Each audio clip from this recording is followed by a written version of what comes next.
When last we left our heroes, they entered the Tower of Tempered Time, searching for missing sages, only to find deadly traps and disciplined, scaly warriors.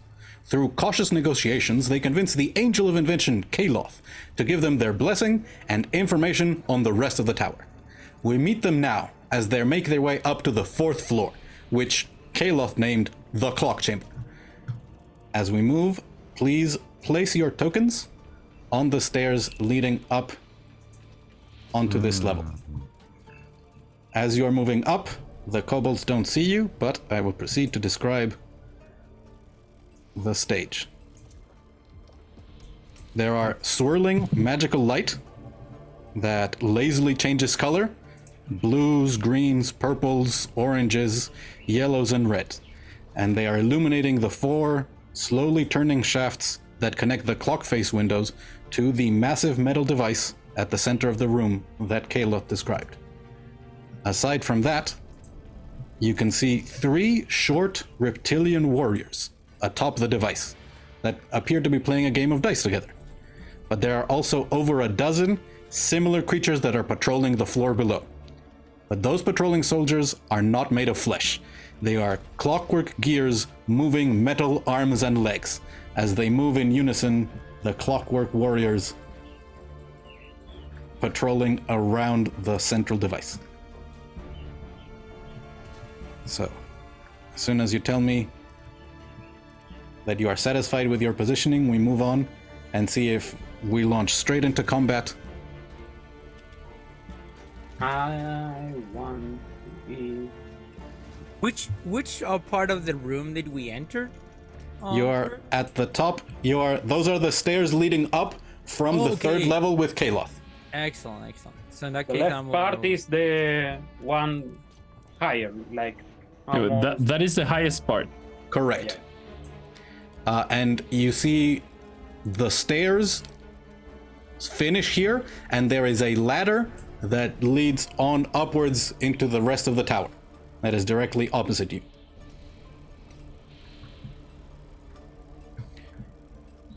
So, are you attempting to leap into action and try and catch the clockworks? I think that's kind of our MO. Yeah. We already see everything, right? Yeah, you're moving up the stairs. You had received the description of this level from the Angel Caloth. The central device is elevated, so you can see barely the heads of some of the kobolds there, and you can hear their quiet conversation. And there are these mechanical creatures that are walking. And if you wait much longer, the patrols are going to continue to shift. How high in squares is this middle section here? It's 2 squares above the floor. Okay. So an easy jump for the Fury and for the Tactician. Question: And the from shafts the top... are these ones? Like the Yes. others 4? The shafts are at around head height, chest and head height, for medium-sized creatures, size 4. The kobolds can go under them with ease, but among you, only Capitan Lobo, can walk under them without having to go prone and crawl. Or you could attempt to jump on top of them and walk over and across them. So, I think do I get an idea? Sorry. Do I get an idea of how much do these clockwork creatures weigh? They weigh a similar amount as the kobolds that you've already fought, which is weight 3. Okay, excellent. So the metal is heavier than the flesh, but they are also more hollow. Than kind of skeleton. Yes. There's an outer layer of armor, and then the mechanisms inside, but there is a lot of empty space within. So let's go ahead and roll initiative. One of you roll a d6. I'll roll it here on roll 20. Capitan, please. Ooh. Oh, Lead us. come on. These are very disciplined kobolds. I'm going to roll physical dice. Sure. Come on, 6. 5. Oh, Very good. You coordinate perfectly You are a disciplined, experienced unit, but alas, you are only mortal. And it seems that these mechanical creatures are something beyond that. As we add everybody to the turn tracker. And the turn taken. And we shift to some combat music. Yay.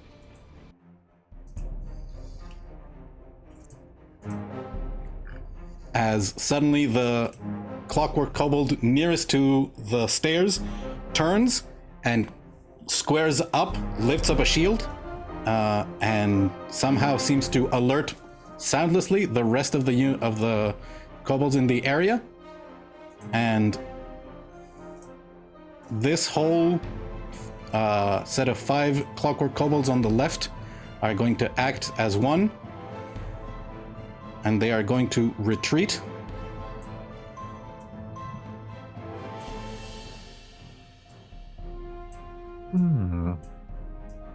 And you see, as they close ranks, lift up their shields and set up a shield wall formation on the other side of the gears, as they acknowledge that there's a threat, and they collapse their formation into something more defensive. And it is now the turn of one of the heroes. Oh yes, and as we are beginning with multiple victories, please take it into account how that affects your resources and the value of your victorious boons. If nobody has any ideas, I think I have one to start. Go. Come. So, as soon as like as soon as I see these kobolds like creating the shield wall, like she smiles a little bit, and she's gonna like take the orb, look at them, and I'm gonna grab the one that's here, which is like 11 away from me, which is my maximum range for telekinesis, and I'm gonna do telekinesis and pull them towards like the spinning shaft. Okay. So I think for weight 3 they don't get a way to resist, it just happens. yeah. So that's my maneuver. So I drag them towards the thing. Yeah. They hit the spinning metal shaft, and the large piece of rotating metal doesn't even slow down as the kobold, still with a shield held high, impacts and just is shredded as pieces of metal go clanging onto the floor in front, and they are destroyed. Cool. And that was your maneuver? It looks like that worked really well. I think I'm gonna do it again, and I'm gonna grab another one of the kobolds and do the same thing. Let me see the one that is the furthest away from me. It's this ruler. That's that. 10, 11. I have one on the back, which would be this one. Yeah. So I'm gonna grab that one, and I'm gonna drag it towards the spinning shaft as well. Okay. So what happens? Which direction are you pulling them directly? Are you trying to get into? I think I'm going sideways, because of course there's another kobold in front of, or another gear thing in front of them. So I think what happens is the kobolds impact, they are lifted off their feet, and because you had still 2 squares of force movement remaining, that is 2 damage dealt to each of the minions, and they shatter into pieces that then impact the spinning, and the defensive formation is heavily diminished seconds after establishing it. Yes. Cool. That was my turn. Very good. Wow. All right. And seeing what is happening here, let's move Instar up the initiative tracker to show that you already took your turn.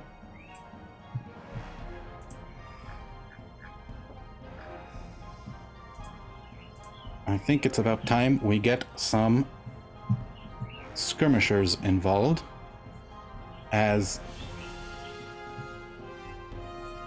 one kobold wearing some lighter armor than the legionaries you'd seen before, but still with a shield and a spear.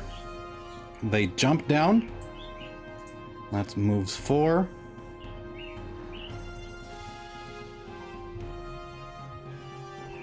Five, 6. Gets right up to the ledge, sees that there are suddenly a lot of you, but lashes out with their original intent at the talent. And I need you to make an agility resistance test. Okay. Agility. Can I parry that? You can always parry so it's a decent amount of damage coming the way of the talent. This is I got 6. a critical on the resistance roll. Oh, excellent. That's a So double you 6. see as this long spear is headed towards you, and you manage to duck out of the way and only take a slashing blow. If you make critical roll when you take a reflex, what's the effect? You probably succeed. And indeed, you do succeed in this case. There is no With additional an effect. attack, you go again. No, not with a Yes. resistance. Yeah. So do I parry anyway, or do Up to you. So this is 15 damage. No, There was an additional effect that is resisted. no, I parry. I say No. Go ahead. No, so you. no, it's reduced to 7.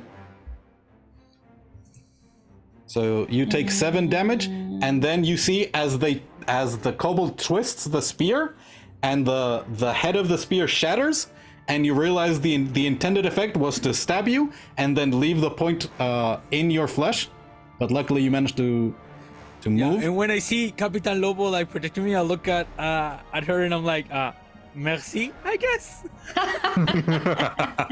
Oh, very good.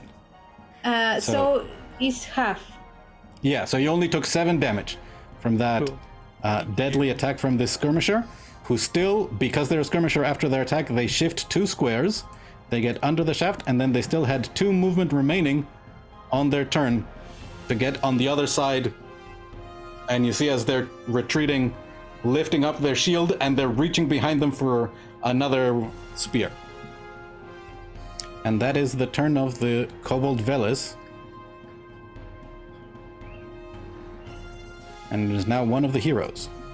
I see Ragosh that wants to go, right? Yeah, I really want to go. So, if I may, Ragosh stretches a little bit. All right, it's time for action.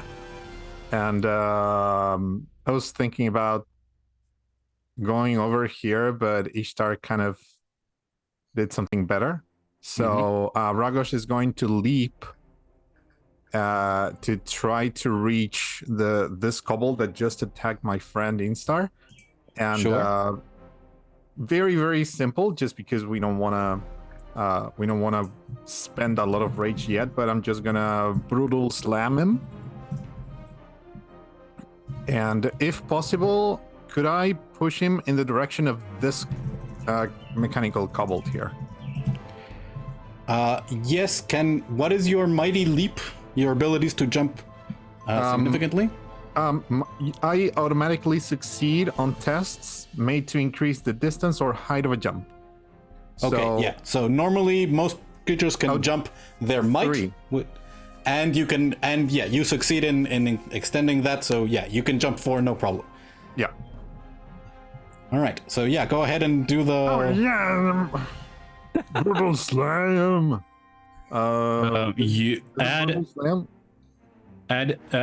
2 boons whilst I'll Where are those boons coming from? I'm going to tell you. Victorious resource? Yeah, not the victorious resource. My trigger action, the holy infusion, fools find their own way. I chant, and the attack gains 1 boon. And if I spend a virtue, the attack gains an additional boon. Oh, okay. So that's really 2 boons for that. And you started wonderful. with 3 resources like virtual rock. Yeah. That's Exactly. super Yeah, so just to flavor it, I'm just going to baseball bat this guy to push him into it, and Pulti, you see Ragosh's face just filled with both fury and like hype, basically. So I'm gonna do 16 damage to that guy, Wow. and he's being pushed here. Okay. 3. I believe it reaches there, and then they both take 1 damage, and the clockwork kobold collapses behind. So that's 17 damage, 16 plus 1 from the forced movement. And you see as the Veles is sent flying backwards, put up their shield, but still was not enough to resist the force, and their shield is cracked and heavily damaged, but the Veles remains unbloodied, although it was close, and they are like now clearly looking to you as a dangerous threat. Yes, and with come that, to me. I still question. I still have, because I can move. Speed is 7. So to leap here, I would have. That was 4. So yeah, you have 3 movement remaining. 3. So I'm gonna move to stay right in front of this guy, right to his face. Interesting. Preparing to see if he attacks anyone else, my friends, and I'll just smack him if he does. Okay. So after you take your turn, you see another kobold up on the device, which you know to not only power the clocks, but also contain a vault of materials from the original inventor in this tower. You see one of the kobolds that was mostly hidden from the rest of you by the height moves up, and instead of carrying a spear or a sword, they have a pouch, and as they launch it, it spreads out in a spiral into a net. So they move up to the very edge of the device and launch this spiked net at Ragosh. And I need you to make an agility resistance test. Agility resistance. Yes, target number is 10. Okay, could I use... No, I don't think I have anything here. Yeah, Athletics, there's very few ways stealthy, to... Yeah, okay. Yeah, you need basically the assist no maneuver moves. from somebody else. So you take 9 damage, reduced by your What? fury. How much did you roll? I rolled 8. I rolled a nat And- 1 on one of And the you dice. needed a 10, 10. so 10. I'll use my victorious faith, and you gain 3 to a resistance roll, so Cool. you Wow. succeed. Ooh, sweet. So you take 9 points of damage, which I believe you reduced by 3 because of your I do. fear of Thank your you rage. for the reminder. So as this net spirals, lands around you, and you feel as sharp points start digging into your flesh, and you feel as weights on the end of it are starting to wrap around you, and you realize you are going to be restrained. Suddenly, there is a... What does it look like, Pulti, as fate favors the fools? It's a banana is directly below the weight, so the weight sleeps up, and it falls out. Sure. So as the net is tightening around the Fury, suddenly there is additional lubrication from decomposing snack. Banana. Who knows? Yeah. Maybe the sages brought it with them. Maybe some of the kobolds were trying something and being messy. And suddenly the spiked net just slides off you. It still leaves gash marks along your flesh, but it collapses in a pile around you, and you are not restrained. Which means, yeah, a bunch of stuff doesn't happen, and the kobold venator that threw this restriction around you retreats back on the vault and is no longer in sight. Oh, so there were multiple guys up there. I was wondering what the blue guy There were was. 3. Cool. Can I go? Go. Yeah, it's a hero turn. All right. So Kaya is going to melt with the shadows on the stairs, and I'm going to use Black Ash Teleport, using my victory benefits to teleport an extra number of squares up to your victories. So, I can teleport 6. Is that okay? That's not. Yeah. And then, as I am higher, and I'm going to try to lay low and use the part that I can use the hide maneuver. So I'm going to try to hide. Wait, hold on. As you do that, I think you are high enough that you see there are 2 Vales like right in front of you. This So is not a wall. No, it's sort of a bit of a slope. But if you want, you could have gone there and tried to hide. Yeah, that I was about to ask. Do I need to roll the athletics to maintain? Yes, if you go there, you will need to do the athletics. Or you can simply teleport up there and use one of your other abilities. I believe Fade allows you to attack and then get out of there if you wanted to. I want to attack with hiding, so I'm going to risk because I want the hide. I'm Okay. going to risk the agility. Okay, give me a agility acrobatics test. The target number is 9. Agility. Oh wait, no, you are. This is if you are trying to walk. I'm going to say you managed to land on it, and because you are right by the wall, you don't have to make the acrobatics test. You are being able to hold yourself there, but if you then attempt to move, you will have to make it. I'm So going right now, to roll anyway the agility because I'm trying to hide. So this is an agility test with my boon for proficiency on stealth. and another one because you are a wood elf. Let me figure out. So the difficulty is 9, 10, I roll 11, a- 12, Let me roll 13. the extra. The difficulty is 14. There are quite a few kobolds that are nearby. 14 is just the number I got. All right, so you are right next to a glowing, spinning thing, and suddenly the shadows behind it become slightly darker as a cloud of ash materializes, and Kaya is standing on a rotating mechanical device.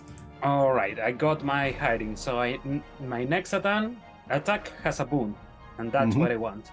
I'm going to use I work better alone on this guy, and I'm going to attack him with I work better alone. Where is it? And this has 2 boons because one for hiding and one from the attack because Yep. it doesn't have any allies nearby. So close to a crit, but still a very large amount of damage. So, feel free to describe what this looks like as you bloody the Kobold Venator. Like I said, Kaya was standing on the stairs. Suddenly he blends with the shadows and he's not there. The light makes some weird shadows near this machinery. So from one of those, Kaya starts to materialize, throws a dagger, impacts on, I don't know, the shoulder. And before he tries to grab it, it turns into smoke and ash. And I am right there. But I am going to... Can I use my victorious plan in order to give you more damage? Sure. Does it say that the ally has to be within a certain amount of... Yes, it's 5 squares, and he's 5 squares from me. Perfect. At this, an ally within 5 squares of you deals, if deals damage, Yep. it deals extra damage equals to my victories, which is 3. All right, so an additional... So 24 damage. I can add 3 more. I don't know if that's enough. Though. I mean, probably not. You see your attack managed to bloody, but barely. I mean, it was a little over half. Yeah. As... And then, in which direction this gear is spinning? Clockwise. So, Clockwise. Can I let myself just go clockwise and drop in this? Sure. No, I'm gonna stay there. I will say you still have to make an agility acrobatics test. The test number is 9 if you wanted to stay on top. I'll say it's 7 if you want to land on your feet. If you fail it, you're gonna land prone on the floor.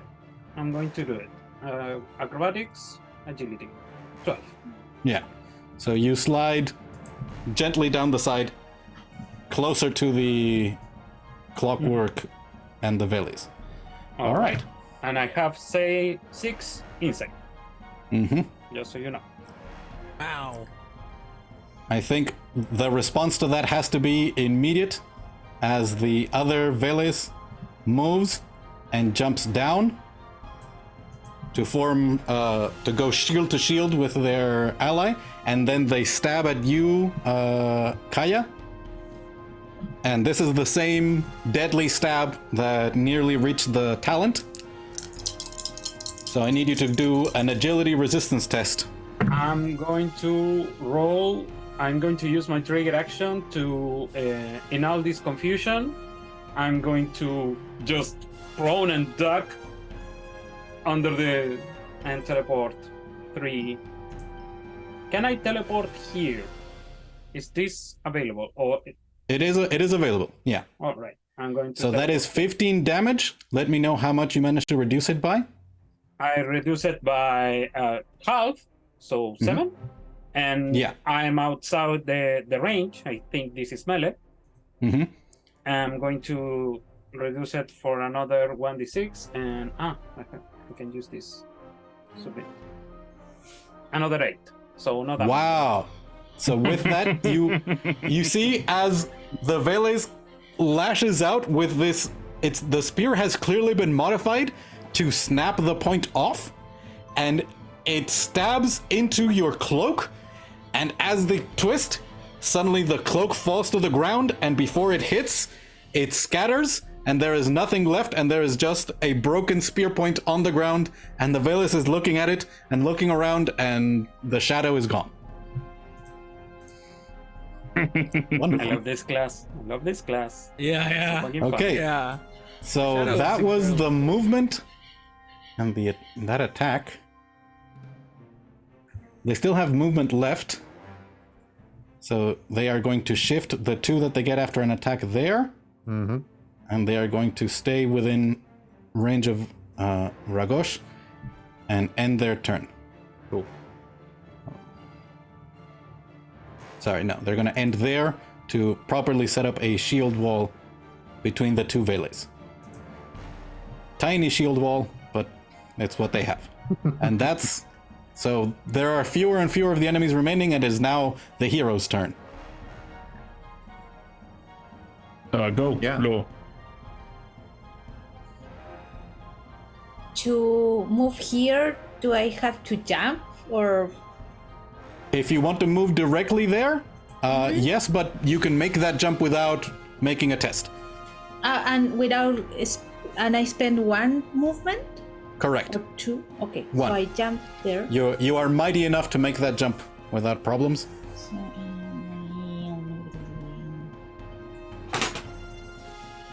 So I have 6 speed. I forgot to do this. Let's pretend I did this at the beginning of the round. Encounter 4. Yay. Wait, so you said I spend 1 move? Correct. So I have 5 left. Okay. So I'm going to move here, and I'm going to taunt these 2 green fellows, because I'm going to spend 1 focus.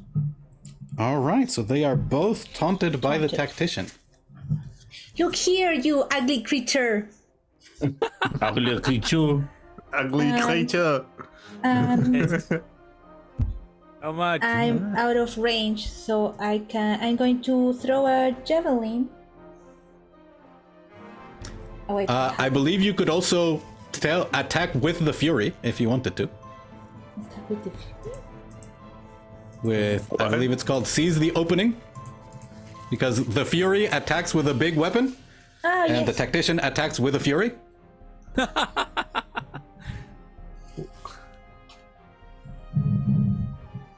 Wait, I need to read I can tell Ragosh to attack.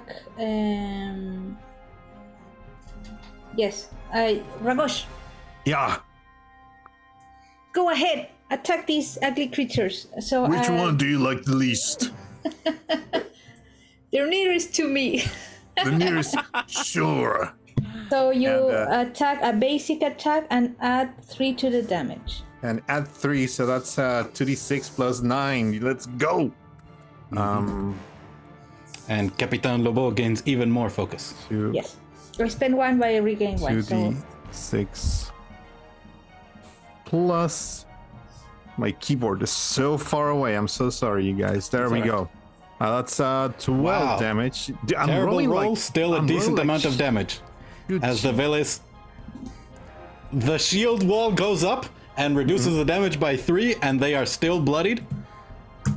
As the shield fully breaks and the arm under it cracks and begins to bleed, and they're looking at you with rage. Yeah, get ready.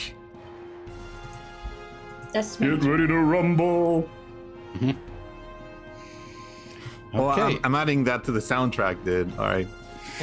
I have a playlist now for Ragosh. All right, there are only clockwork kobolds left to go, and here is the question: can they move enough? No, they cannot. So they are going to get into position, these two, as they use their action and their maneuver to get into place. And these move closer. One of them assists the other, and they attack. So this is 2d4 at Ragosh.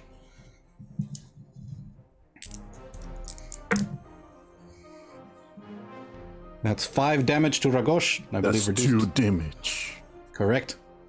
As these clockwork soldiers get into position and jab at you with one-handed weapons. But All your of them, focus or is just on one? them. 2 of them did. The of 2 them that are did. to your right. Okay. Do I want to? Sure. The one to my right. I'll just elbow him in the on the forehead, and it's gonna take 1d8 plus 3. Yep, dead. Sure. I'll just elbow that guy to Yeah. death. I love it. Carlitos, el codazo del pueblo. That's right. The orc elbow shatters the clockwork head, and the rest of the body sways for a moment and then collapses on the ground. Cool. So they All right, switched and I to believe the now. only one left is Pulti, who has not Yep. taken a turn. So I will go. If I stand there, can I see them? Yes. Okay. The spinning shafts are around head height, so you close to the ground can see under them at the clockwork. So I am heroes. checking the distance. Okay. So I am gonna try and hit this guy Mm-hmm. using my punishing smite. So I open the book. Cards come out of the book. They float in front of me, and I'll point at one and say, "Your law will not stand." And I'll hit him with 2d6 plus 1 boon plus 3 holy. What's 3 holy? Plus 3, and the Plus 3. damage type is holy. Okay, I wasn't sure. So Which okay. right now doesn't make much importance, Yeah, but yeah. if we were fighting undead, or at least undead designed by me, would have more of an effect. Okay, no, I'm sorry. My bad. I misread the one I was trying to use. Give me 1 second. I'm trying to use the blessed light. Oh, okay. Sorry. No, what the fuck am I trying to? Left no, light the is a holy signature lance. ability. I'm sorry. I'm trying. The blessed light. No. Blessed Okay. light. My So- bad. I am sorry. I It's all misread right. everything. It's I'm gonna try to pull the target, the 3 squares in front. So I'm trying to make this guy hit this guy. All right. So I believe that is going to happen. So go ahead and roll the damage. And So go ahead and it's- roll on your prayer table to see what your saint. Yeah. So the damage is 7, 8, 9. No, 10. Sorry. Mm-hmm. and I'm gonna roll it in the table right now. Whoa. 1 + 1 wrath + 1 virtue. Wonderful. So, Capitan Lobo, as you are squaring yourself up against the Veles, these two clockwork soldiers came into position very quickly, squared themselves up in front of you, and suddenly the one right in front of you erupts as a shower of shrapnel and pieces of metal impacted, and both kobolds are destroyed. And we are rapidly approaching a dramatic finish in one round. Yeah. And Pooty says, "Go on fighting!" and gonna retreat. Bye-bye. Okay, Bye. I believe that was round 1. So your reactions are reset. Okay. The Fury gains more rage. Hey. I was hoping for a 3 and I got a 4. Yay. Dude. Saga. Okay, and the villains go first. And it's these clockwork kobolds that rush into position around the shadow and try and stab at you as you are standing there. So that is 2d4 at Kaya. I'm going to trigger my, all this confusion, and I'm going to Okay. teleport up. Up. Yeah, Huh? I want to be on this thing. So this was 2 damage. I believe that's halved to 1. And even if you roll anything else, it's gone. Yeah. I needed the movement, really. I needed the movement. Awesome. Okay.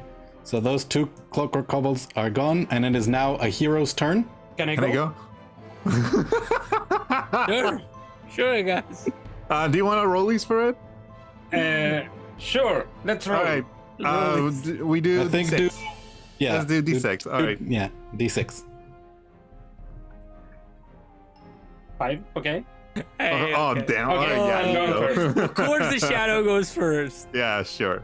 I'm going quick, to too quick look for at you. this guy, and Yeah. I'm going to spend 5 insight to assassinate. You see, as they were breaking out another net, Holy cow. and they were bringing out, like, you see a small device, and they produce a spark, and there was a flame, and you realize they were getting ready for some kind of incendiary attack. Go ahead and do your assassinate. Please throw in the chat. I, want I to read didn't that. get the boon because I couldn't hide, but it doesn't matter. I'm going to spend my victory benefit on deal extra damage equal to my victory. So extra 3. Okay. And are you? Yes, you are. You hear me shouting once again.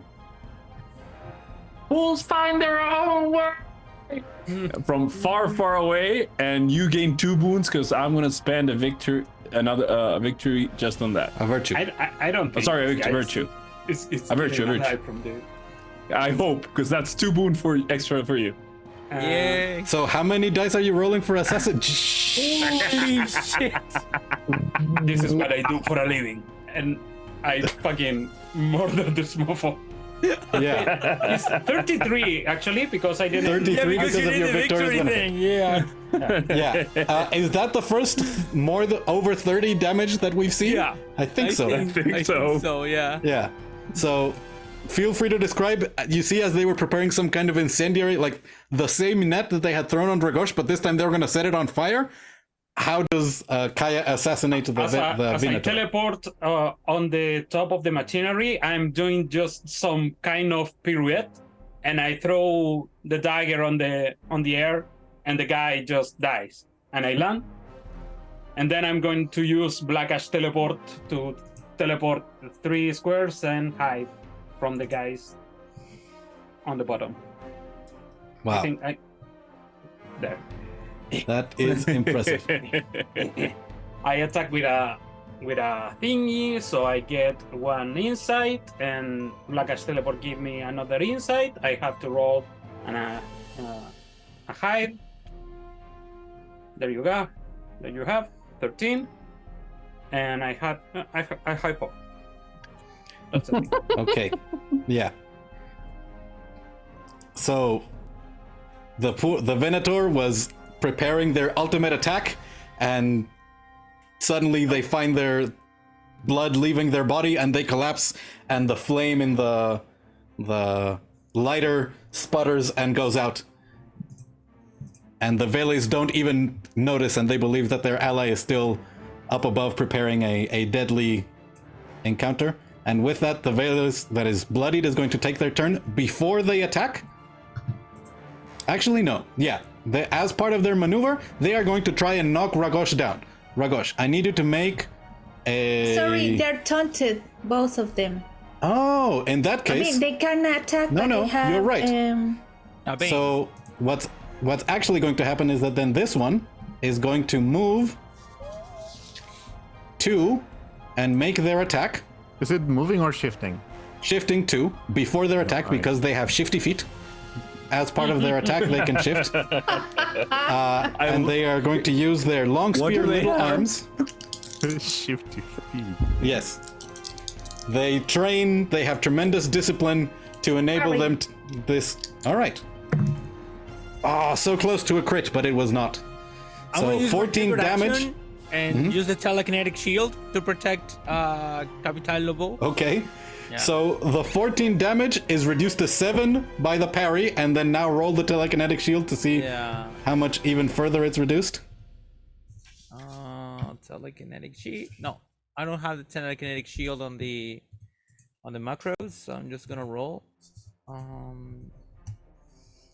That is 1d8 plus 3, and that's 11 less. So roll an 8. Let's go. Incredible. So they move quickly and they stab out with their spear.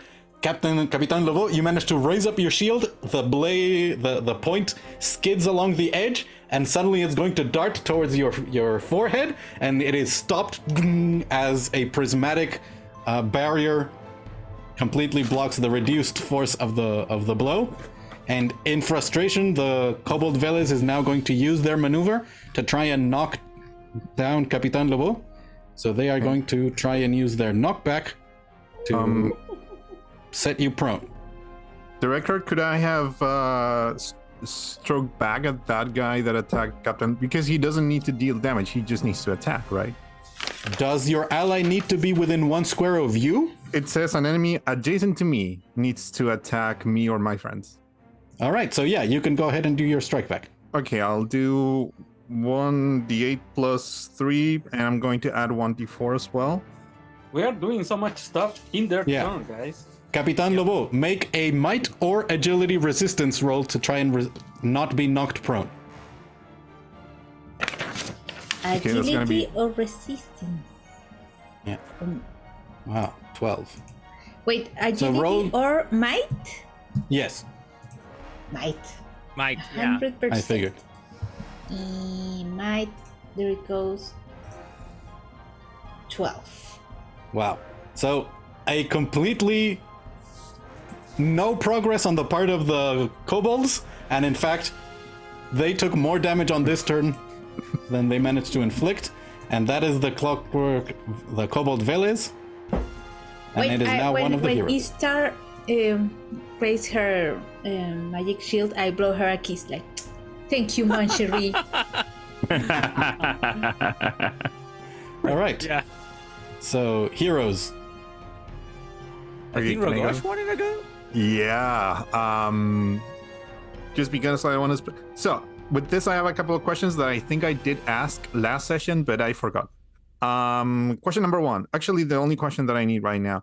I have 7 rage, and it says that with 6 rage, I gain a boon, right? To attacks. Now, if I spend 4 rage on the Whirlwind Strike, does that mean that I still get to add the boon, or I lose it? This is something that's come up quite a bit in the Discord, and it can go either way. I would say you lose it because you are spending it to get that attack, which means you don't have the benefit of it. Okay, I don't care. I'll do it anyway. Whirlwind Strike on those 2 guys. Yep. Sadly, the tiny one didn't come up, but now that's gonna be a 2d6 plus 6, and I'm gonna give it a victorious anger as well to add 3 more damage. So that's gonna be finally 17 to both of them. Yep.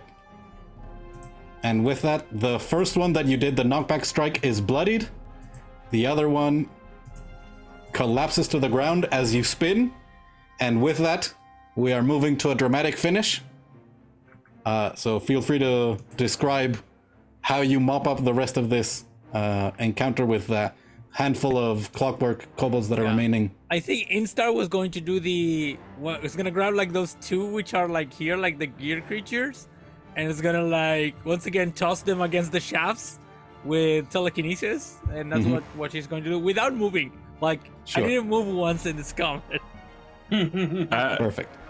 Pulti would actually move up, see the one next to Captain Lo, and just again just not using any other resources, just Holy Lance the fucker and pull it closer to Captain Lo, just for her to just smash. Okay. And with that, the kobolds are defeated. There is a shower of Wait, parts. Capitan Lo kills it with her nail, like lets it out. Brutal. Where's she? Wonderful. Yeah. And with that, This is the 4th victory. yep, you gain a victory. I will roll to see what would have happened, as I forgot, despite setting up in bold, the fact that temporal magic was happening. So let's see what would have happened the first round. 5. What was the temporal magic that would have affected with a 5? Each creature in the room is slowed. That would have had some interesting effects. And then this second round, what would have happened would have been that the kobolds in the room were slowed. Well, they weren't doing so much movement, but that might have saved Kaya. All right. Despite knowing that many people forgot that, I also forgot it. Well. It happens. Yes, it was a so good. Still pretty. We'll pretend that there were cool magical effects coming out of the clocks as, that were slowing everybody down. So really, this actually happened over 4 rounds as everybody was moving in slow motion. That's what happened. Awesome. That's the correct answer. Yeah, we just recorded in high speed, Yes. on a time lapse. That's the concept. It was sped up for the comfort of our viewing audience. I'm going to drag the corpse of the kobold on the top of the machinery to the rest. I don't know if any of them has something interesting, some kind of note, or... There's no notes, but Kaya, now that you're up on the vault, you look down and there is an inscription carved along the wheel of the top. Can I try to read it? Yes, the inscription is, "When we spend time together, it keeps us young. Loneliness makes us old." Oh, a poet. How beautiful words. Does to anyone ring this a bell or something? I'm I think- always young. Oh, you look cool. You could make Your a hair reason is test graying, with a actually. boon from the information you got from Caloth. Can I, and would that, would a knowledge religion do something? No. Okay. This is you just trying to figure out the inscription, so it's plain reason, and you get a boon because of the conversation you had with Caloth. Reason Can I for that. also roll a reason? Yes. Okay. Okay. I'm not a very reasonable person. I am. I have 3 reasons. What is reason? I'm not- fine. That's enough. So Kaya, as you're saying it out loud, does this ring a bell with anybody? It rings a bell with you. Like, you read it and you didn't figure out, but then you said it out loud, and that engaged a different part of your mind, as suddenly you remember Caloth mentioning that this place was a vault, not necessarily for valuables for Talia, but for supplies and tools, and it was secured by her ingenuity. was the language that Caloth used. So it wasn't a key, it wasn't a code necessarily, it was a knowledge, like you have to be ingenious to access it. But Yeah, yeah. if we are trying yeah. to maintain the disposition of the angel, we don't want to open this vault. Can we move, or are these the spinning It does cubes look here? it does look like it spins. Can we shift it? Then in that case, So the very large device, no, but the wheel itself looks like it can turn. interesting. So where do the rest of you move? What I mean, I- Ragosh is interested in the box just because he likes opening boxes. Remember that we Actually- said that we are not thieves, right? Do you remember that, Meathead? Ah, so tempting. Capitan Law Fine. is letting the intelligent people make their shit. Like, she's not. wait. A question for the director. Pulti wants the fire starter that the Sure. You pick it up and yeah, it seems to be Chaos. a flint striker, but it has been set up in a clockwork casing such that you flip a switch and that there's a coiled spring that then causes the gears to move and create a spark. And there's a substance. Do you have knowledge in clockwork or alchemy? I have blacksmithing. I don't know if that I have helps. clockwork. Okay, so you gather from your blacksmithing, this is some kind of fuel, but it's it's a kind of liquid fuel that you haven't seen before, but it's like the wick of a candle you gather, so it works. You don't have any more, so at some point it's going to run out, and then it's just going to be a sparker. I'll go towards Captain Law and I'll say, darling,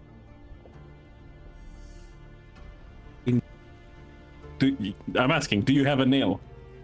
Yes, I do. Of course, I take a case and I take one out. I'll grab one. I'll start it, inhale it, cough it out. Reasonable reaction. No, this is yours, and I'll give the nail and the striker to Captain Low, and I'll say that's not for me. And I'll go out like. During this Kaya. whole time, sorry, can you say something? Like Instar has been like looking at the orb and thinking about like the riddle, and then she smiles and her eyes turn like pinkish light, and then Kaya, you are still up, yeah? Like by the wheel. I say, turn it clockwise. Make time move. All right. Like I said, I thought we are not thieves. It's not about thieving. It's about seeing whether I can solve this or not. I turn it clockwise. Okay, make an endurance resistance roll. Oh no! Fuck you. Please, Kaya is turned into a baby. Let's go. Endurance resistance.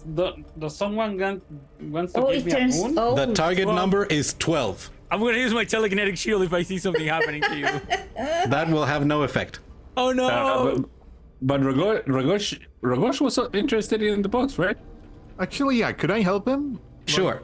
Okay. So I'll the go two of you are moving it. So Kaya, as you're reaching towards, you're saying, "I thought we weren't thieves."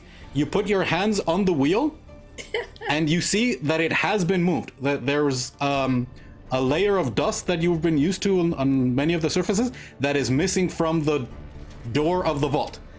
And there's a moment where you're trying to open it, and it resists, and you feel as something begins to happen under your hands, and suddenly Ragosh grabs some other of the handles, and they begin to turn clockwise, and the feeling under your hands fades, and the door to the vault spins and opens up. And you don't have to make the resistance roll. Together, keep us young. Loneliness make us old. I was going to turn into a grandpa. Indeed. The door to the vault opens up, and you see a small ladder, even smaller than the one that is leading up. This small ladder leads into a cramped space filled with shelves. From up here, you can see almost all of them are empty, but at the very bottom, you see there are a couple of shapes. Ragosh, you see what looks like a spear that's folded.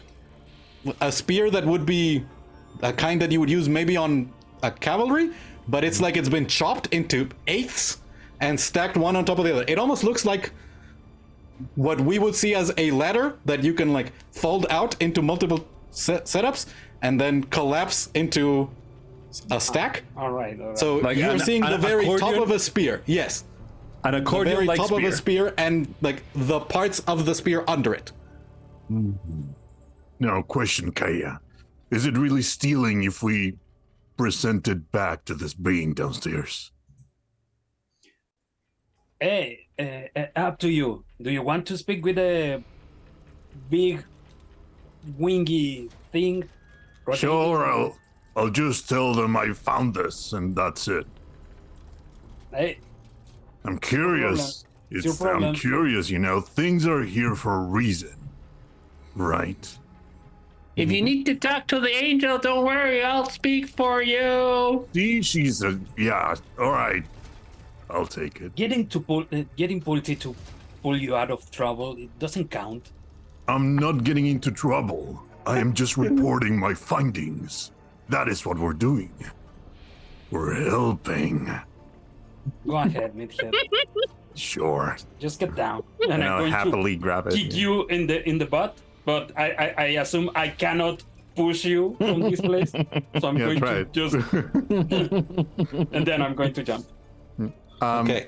So I would start playing with it just to make it Yeah. turn it into you its have to get original it form, out of probably. the vault because there's not enough space down there. So Okay. you go down the ladder. Almost all of these shelves have been emptied and emptied recently. There are still grooves of dust. As you can see, they were quite full and things have been removed from here. And all that's left is this. Now that you get close, the tip of the spear is strange. There is a sharp point, but then the other sides are more like scooped blades. And when you touch it, the tip spins. And what you get is the drill spear, which is a reconfigurable weapon. It's an extendable clockwork spear that looks like a large drill bit. But it is also awesome. a magic weapon. It can be used as a medium weapon, a heavy weapon, or a polearm. Adds 2 additional damage to any melee weapon attack. And it can also be used to create a 6-inch diameter hole in a mundane material. That's That insanely sounds cool. like for That's a cool. wash, right? Yeah, that's cool. There's also a bag of, it looks like hammers, wrenches, some tiny versions of the spear. There's knives, there's several other implements as you obtain a bag of Talia's tools. Which Can you put the name of the first spear on the chat? yeah, it's the drill spear. Yeah. An impact dice. An impact die is a D8. All right. And once you take these things out of the vault, inside the bag, there is a piece of paper. A note that is in tiny but neat handwriting that is not the handwriting that on the note on the kobolds. And the paper Probably is Talia's. yeah, Right. it's preserved and ancient. And you gather this piece of parchment is hundreds, maybe thousands of years old, and has been preserved along with everything else in this environment. And the words are, remember, water, then ash, then earth. All of that followed by the shrinking suns. Leave the specters of death for last, and be fast before the wind claims you. Oh, this has to be the solution to the bell chamber that Caloth mentioned, right? And indeed, you were warned of a bound elemental that would resent unauthorized or improper usage. He said that the right melody can soothe the wildest storms, something like that. So I think this is our ticket to continue without too much trouble. All right, I have to admit, it was a good idea to open the vault. I think theory can be good sometimes. We're taking We're- borrowed. This is Indeed, not we're- theory. We're not taking anything without their permission. Yeah, Did you were ask for asked. permission, Pulti? You were asked later. to stop the thieves. Later. That's You were that's you were asking able for to. forgiveness, not permission. No, I'm asking for permission to take it out of the clock tower. Now we're just moving it inside the clock tower. I don't know what's the problem here. I agree, totally agree with Pulti. I stand with that as well. This is a beauty. Yeah, and now that you have more space, Ragosh, you have reconfigured the spear. It's reassembled into a large two-handed weapon, and yeah, you activate. It's up to you. Is there a like a lever? Is there a button? How does the bit spin as you use it? For a moment, I picture like, did you saw the crouching tiger, crouching Hidden Dragon? I know what you Hidden mean. Dragon, yeah. with these Yeah, the weird sword. weapons. Mm. Yeah, on the Yeah, sword. I haven't seen it, but I think So I good. think Ragosh is Don't brute watch it. enough to actually, like, if he needs to drill a hole, he'll do it himself. Wonderful. Yeah, but to put it into position, he'll just stretch it to the max, like if it was a nunchuck, you know, like. Yeah. Yeah. Ragosh, So it Oh, there is. you go. Yeah, taller than Ragosh is tall, and Ragosh is probably the tallest among you. Yeah. So yeah, It's taller reaching than well me. above your head, straight up. A massive pole arm ending in a rotating drill bit. Can I have So- those tools for now? do you want them? Go ahead. Yes. I'm going to throw them at you. This could be useful. All I'm right. very good with mechanical things. So you have obtained everything there was in this chamber. So Oh, I wanna any spend on additional recovery. preparations? Yeah, want to spend on recovery, just to be max health. Yeah, For the next and combat. you did indeed gain a 4th recovery after the encounter, so that may have cleared some strain. For the- and- no, I haven't gotten any. That was- No. A remarkably effective combat among you. And we lost Okay. initiative again. So we're always counteracting. Yeah, we know who doesn't need to roll anymore. We've never won an No. initiative against. Cap- Ever. that Wait, executive. I rolled a 5. I think Excuse me. the plans Yeah, no, from the, Patty rolled the super well. Capitanis Like the problem Yeah. was are really correct. good. I don't know why you're complaining. We are just on the defensive. Oh, Lay Okay. low, see what's up. So you move up into the bell chamber. You see rickety wooden walkways that form a path between the 7 large bells. Multiple sizes, they are carved with arcane symbols, different metals. You see gold. There's one that has been of a blue color. There's a gray, there's a green, and a massive bronze one decorated with skulls. So you have the note, and on the note you see, as there is emphasis, some words are larger, a couple of them are underlined, as this is something that Talia wrote to themselves as they kept forgetting. They're going like, if you're not sure, go back and check this one, this one, this one, this one, this one, and don't forget. Yeah, so there is emphasis placed as a note written from someone who created a a test of creativity and ingenuity that even they didn't always succeed at. It's like if every time you wanted to use your phone, you had to solve a Rubik's Cube. And yeah, you know how to do it, but maybe if you had had a few too many drinks, it gets a little annoying to have to solve a Rubik's Cube every time. That is true. All right. I have an idea. Well, Yeah. Because it says water. water first. Which metal or color represents water? The blue Blue. one? This- The cyan one? Then ash, Then Earth. then earth.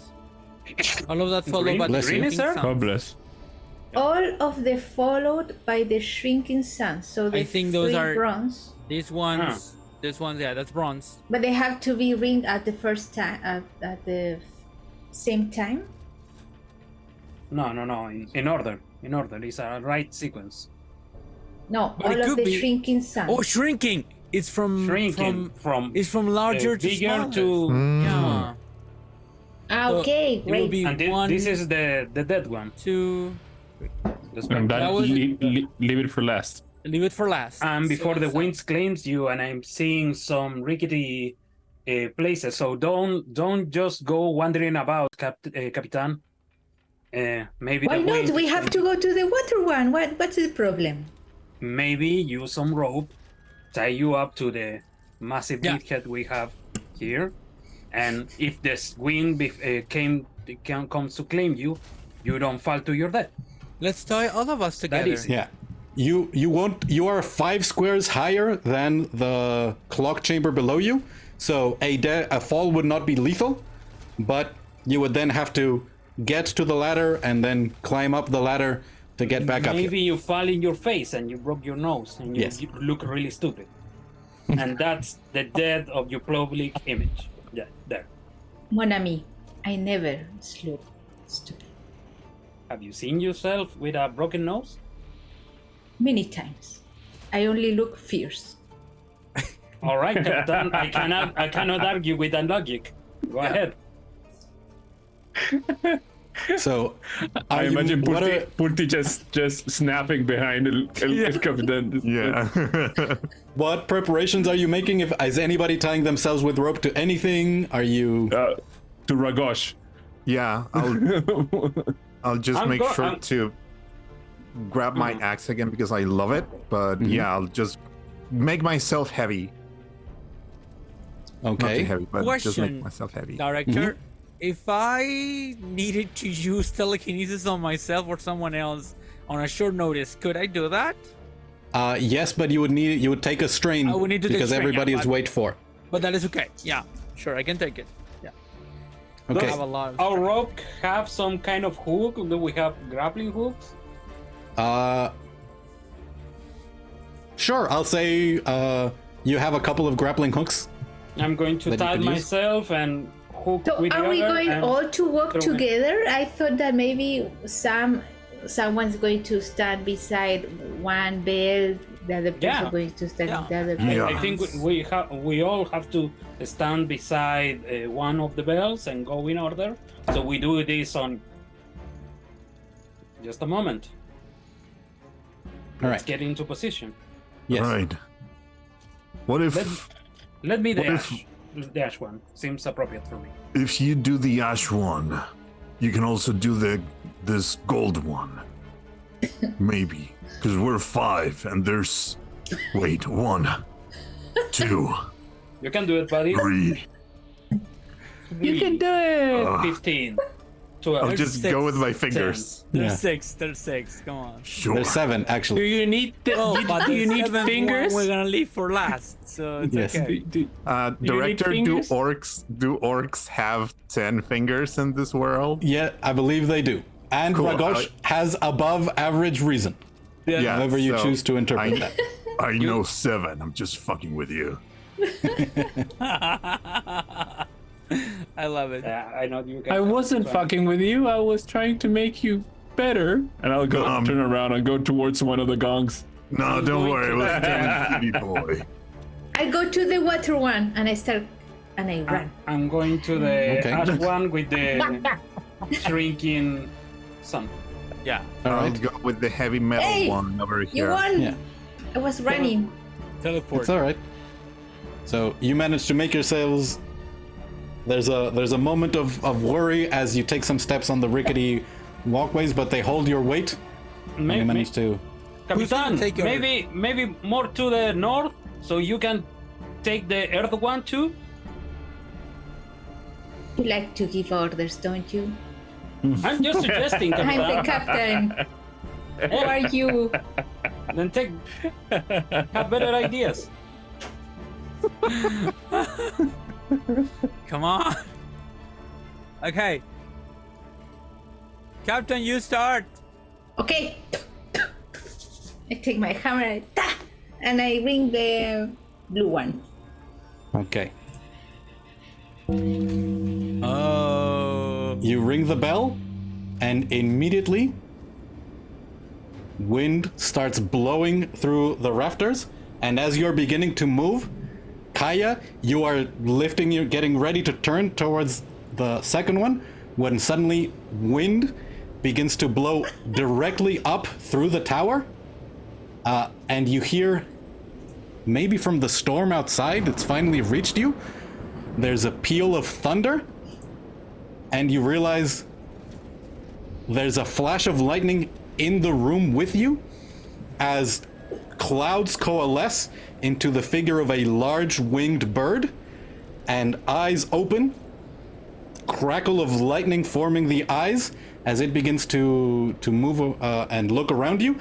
They are beating their wings, and powerful winds are in an area, in an aura 5 squares from the elemental in the center that is difficult terrain. And we're gonna go into initiative. Capitan Lobo took their turn first, so we'll say that was your action to ring the first one, and you then Can moved. I taunt? Sure. As you see, I scream, "Bird! Quickly, my friends!" And I taunt, "You ugly bird! Look at me!" And I taunt the bird. I mean the elemental. The elemental, yeah. yes, That is so cool. as it's beginning to turn. All right. The bird shifts and looks towards Capitan Lobo. It's not taking their turn yet. So one of you is free to continue. I'm going to go yeah. next because we need the ash one, and I'm going to say, focus on the bells. We don't need to fight this creature, and I'm going to hit it with the dagger, with the pommel of the dagger. Okay, and with that, once again, you hear the ring of a bell. And this time, the bird turns to look at you. I believe you still have your maneuver available. I'm going to stay.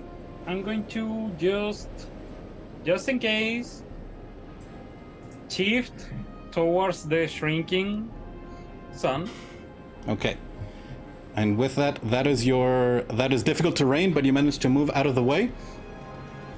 And now, taunted by Capitan Lobo, the elemental is going to. Now, this is a solar creature, so it's a big. Wait, stat and I block that also I'm looking use at. my turn to ring that bell, so I can't ring the earth bell. Correct. You cannot ring the third bell. Okay. We screw up. Figure it out. We're gonna It's all right. figure it out. Don't worry. So, what are they going to do? They are going to Ulti, maybe. use their maneuver. They are, yeah. You see, there's a crack of thunder as suddenly the essence disappears and reappears closer into the space between the other bells. As Capitan Lobo and Kaya, you are again trapped within the powerful winds. And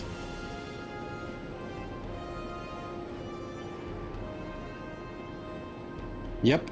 I need you both, Kaya and Capitan Lobo, to make a might resistance roll. As the essence of storms begins to beat their wings and open their mouth, and the air begins to blow inwards towards them. Do I get some kind of boom because of the rope? Where are you tied? To the beam below me. Okay. Now, the rope that you have is 10 squares long. How much slack did you leave yourself? Considering it's 5 to fall all the way down. No, I would say that maybe a square or square and a half. All right. Pretty short. I went. Then yeah, go ahead and give yourself a boon. The target number is 11, and you take 12 damage from this. Is this an attack? It is an attack. Can I use in all this Yeah. confusion? Yep. So in all this confusion, Kaya goes flying for the wings, and you all wait to see him just swinging with the rope or splat on the floor below, and no, he's teleport 3 squares. All right. Wait, but you're tight.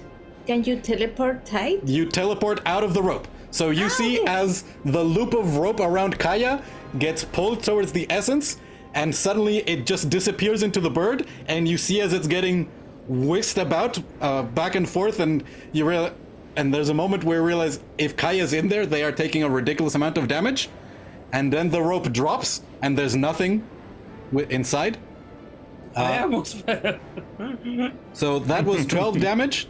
So reduce that by whatever. Yeah, the half, and So I don't know if I'm still on range. You are still in the range. So roll nothing because I am still Yeah. on the range. So Correct. a half now. All right. So Then if both of I you can pass- have it. Yeah. So you take 6 damage, Capitan Lobo. You can feel free to use a focus if you want to. No, I will take it, and I laugh at Kaya. I say, the rope. It didn't help. Did you see? Okay. So that was their first action, and then they are going to. Ragosh, I need you to make a might resistance roll. The target number is 11. He's taunted. All right. Then in that case, Capitan Lobo, I need you to make a might resistance roll. You're correct. As a spear of lightning, comes from the talons. I mean, and you can wraps around attack you. someone else, but it has. Yes. Yeah. This one. Yeah. They would have 2 banes. Okay. You are correct. Which is why the first one I did was an area of effect that included you. 13. Wow, incredible. So you Captain still Lobo take. stands to the storm with her nail hanging from her mouth. You take 15 points of lightning damage as it wraps around you. How and much? 15. Okay. As it wraps around you, and you feel suddenly you are in the grasp of a great beast as it tries to pull you out into the open air. But you are a dwarf, and though you feel the pain as the lightning passes through you, you manage to stand your ground, and you are not pulled, and therefore you remain in your position. And that is the first turn of the Essence of Storms. It is now one of the heroes. So I have a question. Go. It's just a small question regarding the abilities I have, because the Holy Lance, one of my signature abilities. Mm-hmm. I imagine I have tried to in training hit inanimate objects with it. Does it produce a physical hit or is it a spiritual hit? I don't know if Let's look at. Yeah, it says you can target an object, therefore Okay. you can indeed damage objects with it. You can ring the Okay. bell. Yeah, and these yeah. are massive magical bells. You believe you can. Yeah. Yeah. Need to hit Okay, the that's earth one. so. Instar, maybe because the one I'm beside is the last one. Yeah. So and it's maybe I go first. So I go first now, unless I think that's the best course of action now. So I'm gonna hit the. So it's this one, right? Earth. Yeah. Yes. I believe that is the one that you had designated. Yes. So that's one. I'll say, if we're sure you're sure, and I'll just shoot a holy lance and just like, screw it. Go ahead and roll on your prayer table as you hear the bell ring. I think it's the same as always. We're gonna be marking the ones that you've been. Wait, it's. Let me double check something.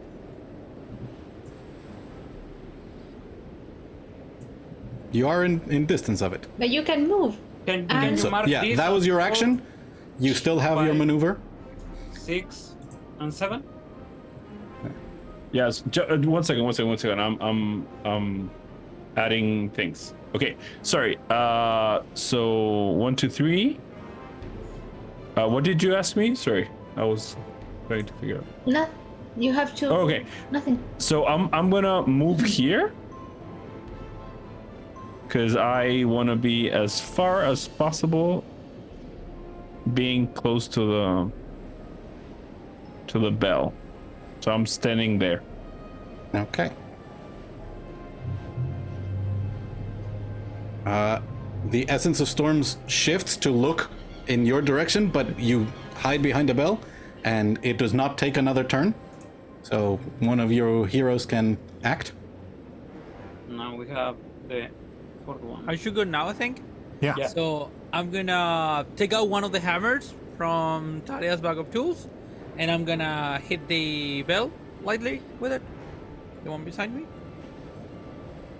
And after that, I'm going to walk here, float really, a little bit like a feet of the ground, and stay here, looking at my companions and trying to help somebody in the situation. Okay, so just to be clear, you don't ring a bell on your turn. Yeah, I rang Yeah. this Oh, one. which one? Yeah, that was okay. the one on top. Sorry, yeah, I missed that. You feel the. I hit it Sound? with a hammer, with one of Yeah. Talia's hammers, and then I went like floating towards the intersection here. You feel the winds picking up as the essence of storms now takes its turn after you. As a solo creature, it gets 2 turns. It is going to fly. Let me see if it counted correctly. He's still stunted. Yes. Which is annoying it. But he can. I don't remember because it doesn't say here. Is the target stunted until the end? It doesn't say what is the effect. Right. Taunted is a condition that induces 2 banes on attacks that don't include you. Yeah.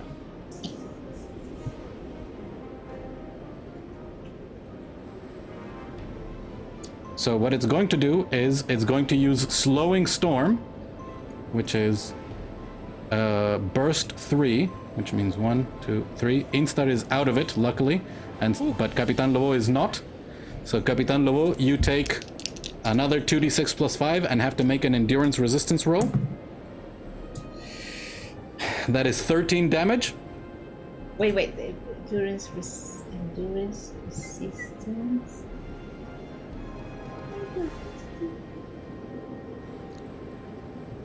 And its second action that it's going to do is it's going to attack Ragosh with the 2 banes.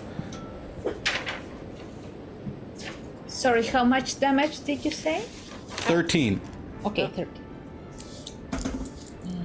30. Can I use a shield to protect? Absolutely. So I'm gonna You see, use my as second this shield, yeah. the wind continues to swirl, and suddenly it is buffeting Capitan Lobo and trying to wrap around her body to make it more difficult for her to move.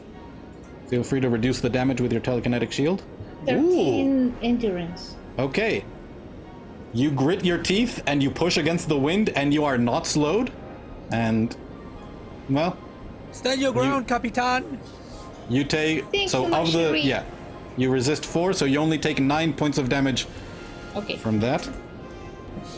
And now the lightning lasso is going to go at Ragosh.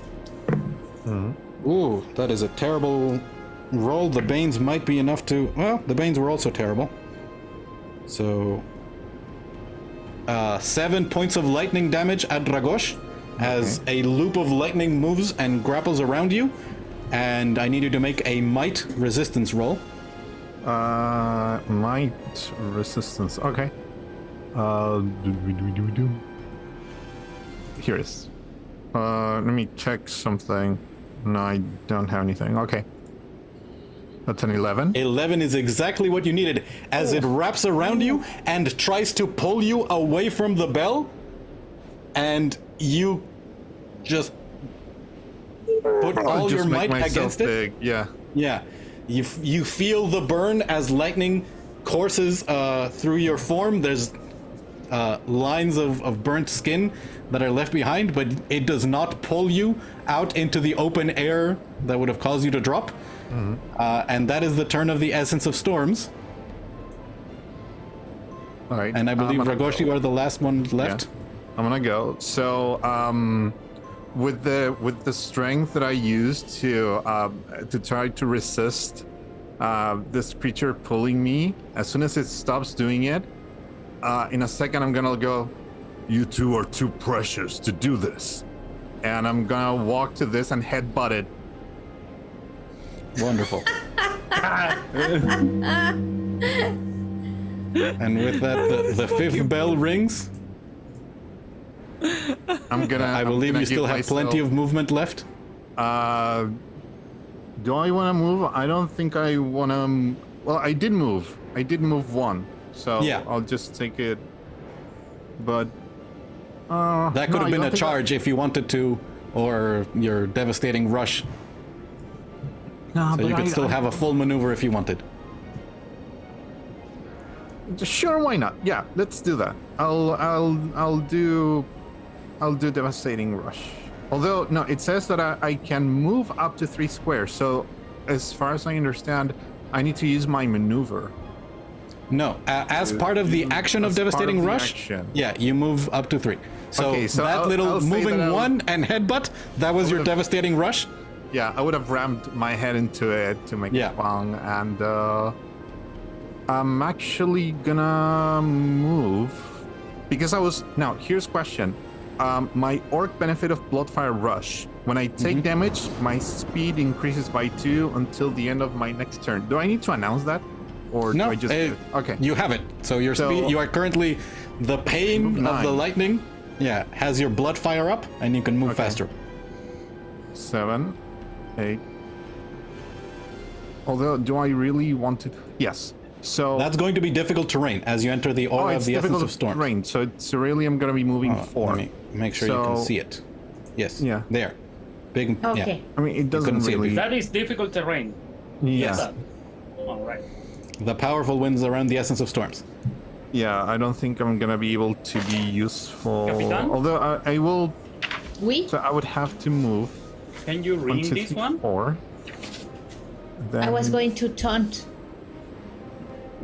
In the next turn, can you ring this one? Because I can ring this one and end this whole encounter. I think we ring the bell because I can go after you without giving the elemental a turn. Hesitation is weakness. How much? It's twice your movement. So no, I can't reach it. Do you have a basic attack that has range? I believe distance 4. Yes, so I can move. Yes, you can charge. And you can charge, yes. Yeah. Okay. So. All right. Next round. Yes. So, as it begins, you see as the Essence of Storm is continuing to beat their wings as there is more danger approaching. Capitan Lobo, it's First of all, go time. I'm going to retaunt the creature. And because I have to taunt it each, and I'm going to move to be for. The taunt is free. It's a free. It's a free maneuver. Oh, that's pretty cool. So I'm going to move there, and I'm going to throw my attack to ring the bell. So, what throwing weapon does Capitan Lobo have? I have Throwing a, axes, hammers, javelins. I have a javelin. All right. What do you want? That's the question. That's Ah. what Captain Lobo use. Could be anything. Throwable nails. I mean, I was thinking that ashtrays. maybe she was working for the resistance. She Baguettes. has like a grenade, but she can't have a grenade. So she has a throwing axe. Sure. A stale baguette is insanely cool. Like just a very, very like dry baguette. A bit moldy on the side. Yeah. Kind It of would just be amazing. Yeah, full Baldur's Gate strategy. I love Yeah. it. The hand axe spins through the air. The wind tries to slow it down, but it impacts the massive bell. And as it rings out, you see the essence of storms is rounding, and this time it's going to go full out against you, Capitan Lobo, that have caused it so much problems. But I believe the shadow has something to say. Hesitation is weakness, sadly. I'm going to use Black Ash Teleport using my victory benefit to teleport a number extra for victory, blah blah blah. So it's 3 plus 4, that's 7. I'm going to expend 1 insight extra to teleport 1 more and have 8. I'm just at the range of 4 to that corner to make an attack with my Wonderful. dagger, an ash dagger. Yeah. You see as it's spinning through the air, the powerful wind tries to slow it down, but it cuts through the wind and it impacts the massive bell covered in skulls. And as it rings out, the winds, they don't die down. In fact, for a moment, they feel louder and louder, but they are not pushing you away. They are wrapping around you, and the eyes of the Essence of Storms close as it nods its head. And in your minds, as the sound of the bell fades, you hear a voice say, "Time to fly." And all of you gain a flight speed as the winds wrap around you, and you gain your speed as flight. Oh, that is so cool. Forever? No, until your next rest. Oh, Sure. that's a lot still. That's Yes. bad. A lot. Yeah. Can we hover in the air with this Yeah. speed? Oh, fuck. Yes. Now, if someone knocks you prone while you're in the air, you fall until it's your turn again, and you use some movement to right yourself back up. Similar to that other game with a 5 Yeah. on it. And with that, the Essence of Storms fades alright. back into did the it. enchantment of the bell chamber. That was pretty Can good. how do one use recovery? You can just use them outside of combat. Yeah. Can And I- heal can- your can- healing And value. one recovery. Can I ask something, Director? Whilst Capitan is using recovery, I know we're out of action. Can I use one of my victorious faith to give them for the because after a hero within 8 squares of you, when a hero within 8 squares of you regains health by spending a recovery, they gain extra health equal to your victories. Can I use that, or is that too broken out of combat? I was trying to use it. I wanted to use it in combat, but when I talked to myself behind, I was like, oh, I can't do that right now. Yeah, I think. Were you in range of giving them a healing grace on your turn? No, in no point of the combat I was. Yeah. Then I will say no. Okay. Oh, good. Because we're trying to play it by the rules. Yeah, of course. Yeah. And I can use all the recoveries I want? Yes. Under the knowledge Yes, under that the- you don't get them until it's not when you sleep. You have to go to a safe place, which Yeah. might be Silton if you- Heath, might be Bedegar.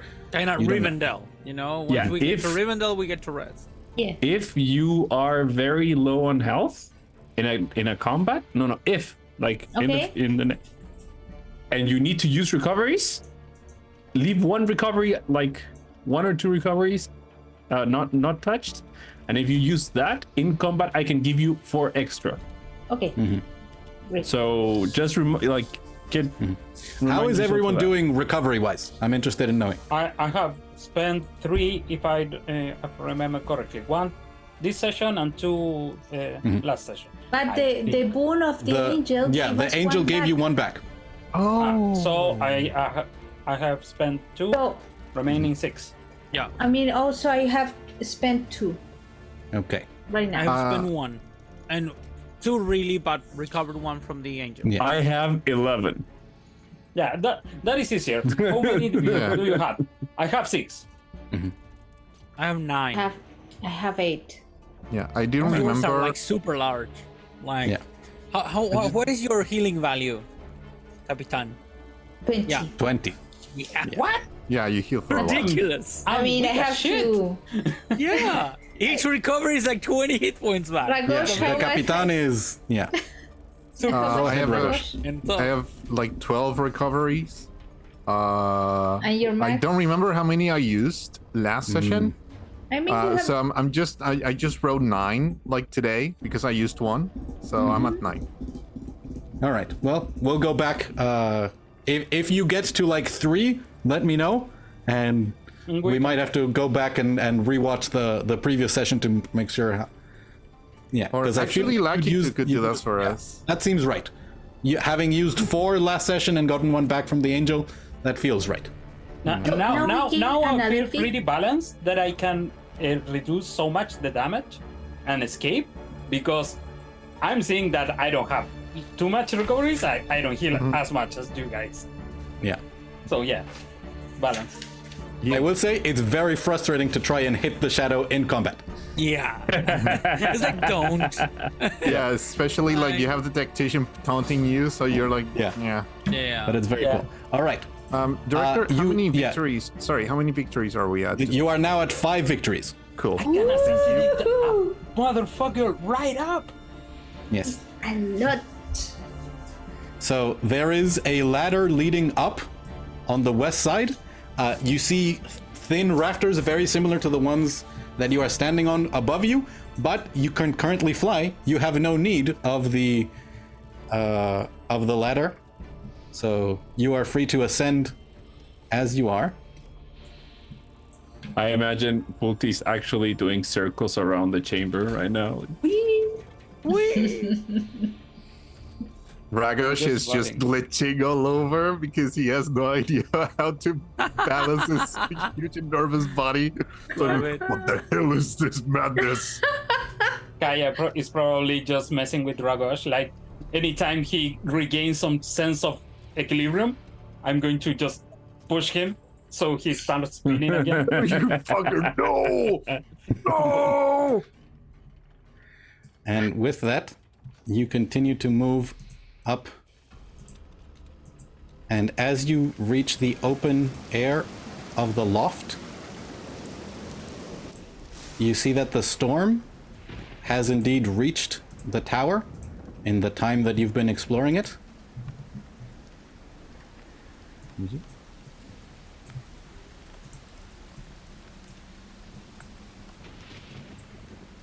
As you drift up through the air into the bed chamber, What are those? you see first the network of thin rafters that connect the dusty loft. Now that you're here, there's a smell of bird poop, but you see 3 bruised and gagged humans chained to each other as metal rattles between them, and they are shifting uncomfortably. They don't seem to have noticed you just yet. And as you take some time to look around, you see It smells like a trap. there's also an old bed, there's a chest, there's a sack that is like overflowing with kernels of corn, there's some tables. So move Yeah, yet. And I'm gonna, once again, Instar's eyes turn pinkish, like bright pink, and I'm gonna try to telepathically communicate with the oldest one of these. Okay, yeah, you reach out to a man, pale skin, looks to be in his 60s, long beard and a bald head. So, what do you say in their mind? I imagine that you are Darrow Pine, and the other people beside you are the missing sages. We're here to save you. We come from, by the, Sealton Heath? yeah, we come from Lady Rana sent us here. You see, as the rest of you see as the body language of the older man, like, relaxes, and then the other two are still sort of jostling with the chains. In your mind, you hear, "Oh, thank you. We were fools. Lady Rana told us to wait for an escort, but we were so curious. It was such a wonder to see this tower functioning once more. Is there somebody else here in this room? No, they come by maybe once a day, but there's been a lot of activity recently. They've been shifting things up above. Please. Please. Do you know if there are any traps around you that they set? Yes, you must not touch the chains. They are locked and enchanted. They burn us. There's sparks bound within. But please remove the gags. It's been so long. We will come. Before go ahead. Yeah, before we do anything, can I use my detect supernatural? Sure. I'll not be I'll be closer to them. I'll be on the middle, like you. Can you write the text posted on Roll20? Yeah, give me a second. I think you immediately see the glow of magic around the chains, and you gather that there is in fact a magical phenomenon tied to them. And as you are approaching, you notice there are burn marks along the necks, the wrists, and the ankles where they are bound by the chains. There is also a faint level of magic coming from the chest. There is a powerful magic in the bag of corn that takes you for surprise for a moment. Yeah. And let's see, within 10 squares of you, there is a construct above you, about 8 squares above you, and you look up, and that's over the roof of the loft. It's atop of the tower. There is a construct. In that moment, I turn, stop, doing the telepathic thing. My eyes, grow dimmer, and I say, the chains that they're wearing are enchanted, and they heard them. Apart from that, there seems to be nothing else that as of a trap here for us. I'll say, yeah. Wait, there is a couple of things, and I'll relay all that information to everyone. To me, that information, I didn't pay attention. Yeah, me too. I was spinning too much. Yeah, I was laughing at the spinning. So yeah. Yeah. I'm gonna Tony Hawk 900 on the raft, by the way. The corn, this bag of corn, has a very big magical presence. I'm not sure. I don't know what it is, but it has. They also have magic is emanating from their chest and from the shackles. There's a construct 8 squares up on top of the roof, and I think that's it. Did I miss something, Director? If you mentioned the faint magic in the chest, that's it. Yeah. I did mention all that, and I'll that's all I'm. Do you guys have some way to remove the enchantment on the chain, so we can just try to release the sages?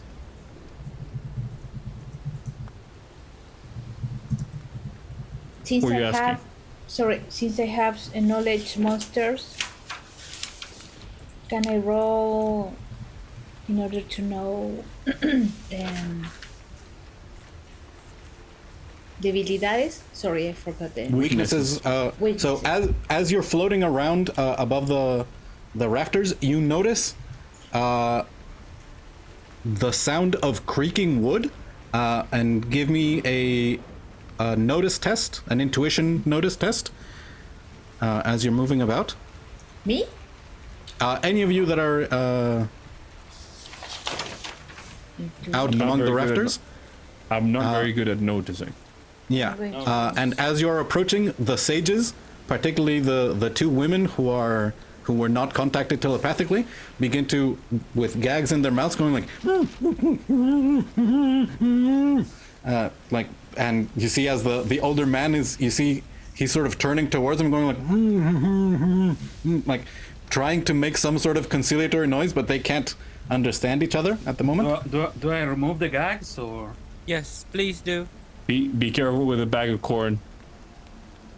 Can I roll for like I have knowledge magic. Can I roll if I can I think of anything we could do to maybe Absolutely. undo the magic of the chains or something like that?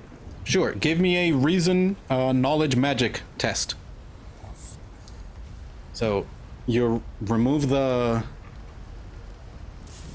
gags, and the middle no, actually the younger woman who is on the left, called Moira, thinks, oh, thank you so much.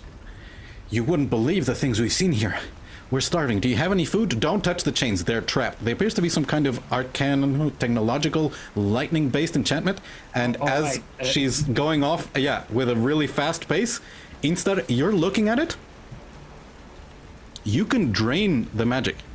In fact, with a roll that high, you just reach out, and I believe you have an ability that drains magic. Yeah, it literally does, like as a high elf. You lift up your hands. What does it look like as you completely dispel the magic that keeps the chain? I think at this point, what this magic, I would say that it looks different because high elf magic is not like the magic that has a talent like Instar has.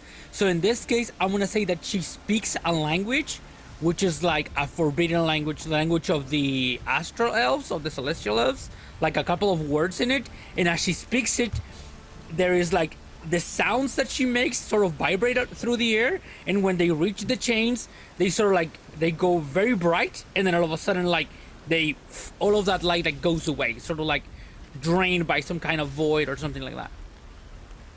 So as Moira is giving this whole description of what she thinks the traps, and she's going very fast, and oh my god, they've never done that before. Is that? And they rattle the chains, and they are surprised at the fact that they're great. Do you have the key? I can help with that. Yeah. Kaya, you know that you could attempt to pick these locks, or Ragosh could try and snap them open. You go first. I don't want them to get hurt. And Are you sure? Yeah. All right, I'm going to try. Oh, so that was what that word was for? and I'll look at the one that was speaking fast, and I'll say, do you know what is up with this bag of corn that emits a lot of magic? Yes, they use it to feed the ravens. I believe they use them to communicate with other groups. They're messenger birds. The bag appears to be an ever-filling bag of corn. I don't know if they found it here, or if they brought it with them. That would be interesting. Possibly it might be able to generate enough corn to power the small economy of a town. I wonder if you plant the seeds, would that corn also be magical? I need to concentrate, please. and literally, and I'll grab the bag of corn and I'll shake it. So as you move towards the bag of corn, a couple of kernels fall, and there's a shifting inside the bag, and the couple that had fallen out, the surface of the corn shifts upward slightly, and it is once again completely full. Maravilla in another universe goes like... You sync up your hand and grab a handful, and there's just in the natural movement of corn settling, it slowly refills itself back up. Yeah, so Maravilla is yelling in another universe, Umitas forever! Umitas forever! Come, yeah, we can totally do this.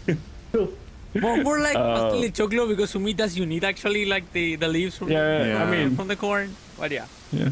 Technically. Por otro granado. I'm sorry. It's called agility for the picking Correct. of the lock. Yeah. Can I get some help from someone to get? I'll another help you. boon?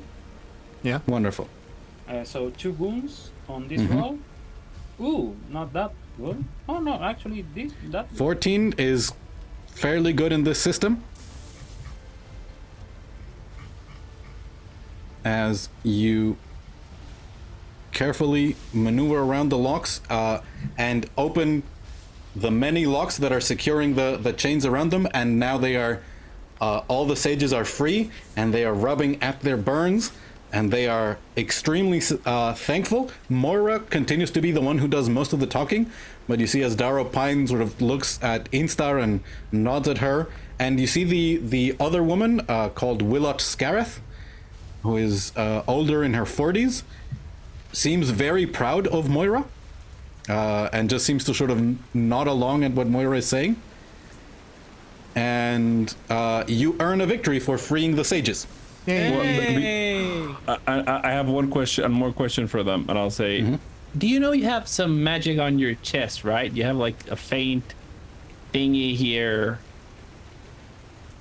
So, in fact, the magic was coming from the chest, the wooden chest next to the sages, not. Oh, I understand. Yeah, but it is in fact coming from that location. Oh, and I'll say, can we open that? And you see as It's most probably trapped. you see Dara goes, I did not see the kobolds opening it. They did not seem to consider it much. Perhaps they'd already gone through it before they placed us here. The kobolds were here before us, of course. do you want me to check for traps on that chest? It has some magic in it, so I think we should check it. Yeah. Right. As you're doing that, Moira, you see, moves over the bed and goes, there's a notebook here that the big one, the smart one, the chief kobold, the centurion, the Caesar, I don't know what they're called. It's not really my area of expertise. Anyway, they were looking at these notes.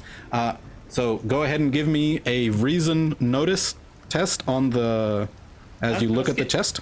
Asking outside of character, the guy we beat on session 1, or the inventor we beat in session 2? No.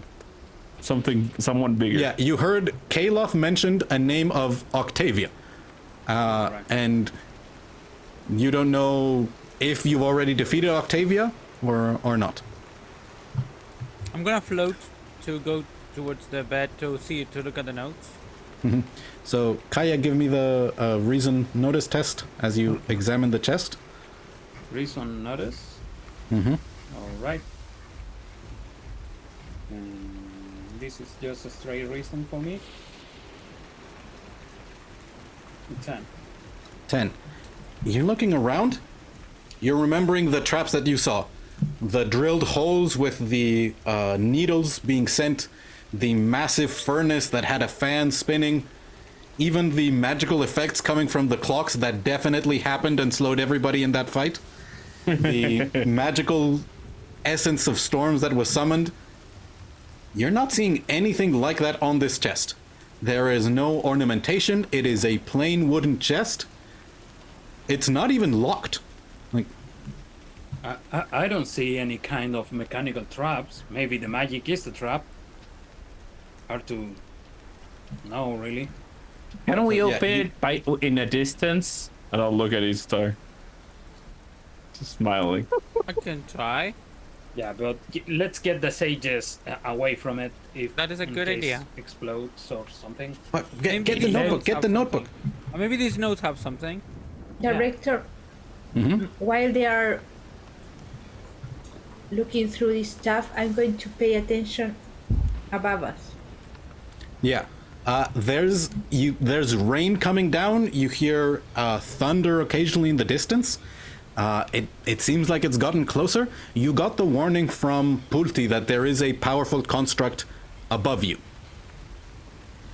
There's no movement. You're not make an intuition notice test as you're trying to, like, because unless you go outside, like, go out onto the roof to, yeah, it's the noise of the rain.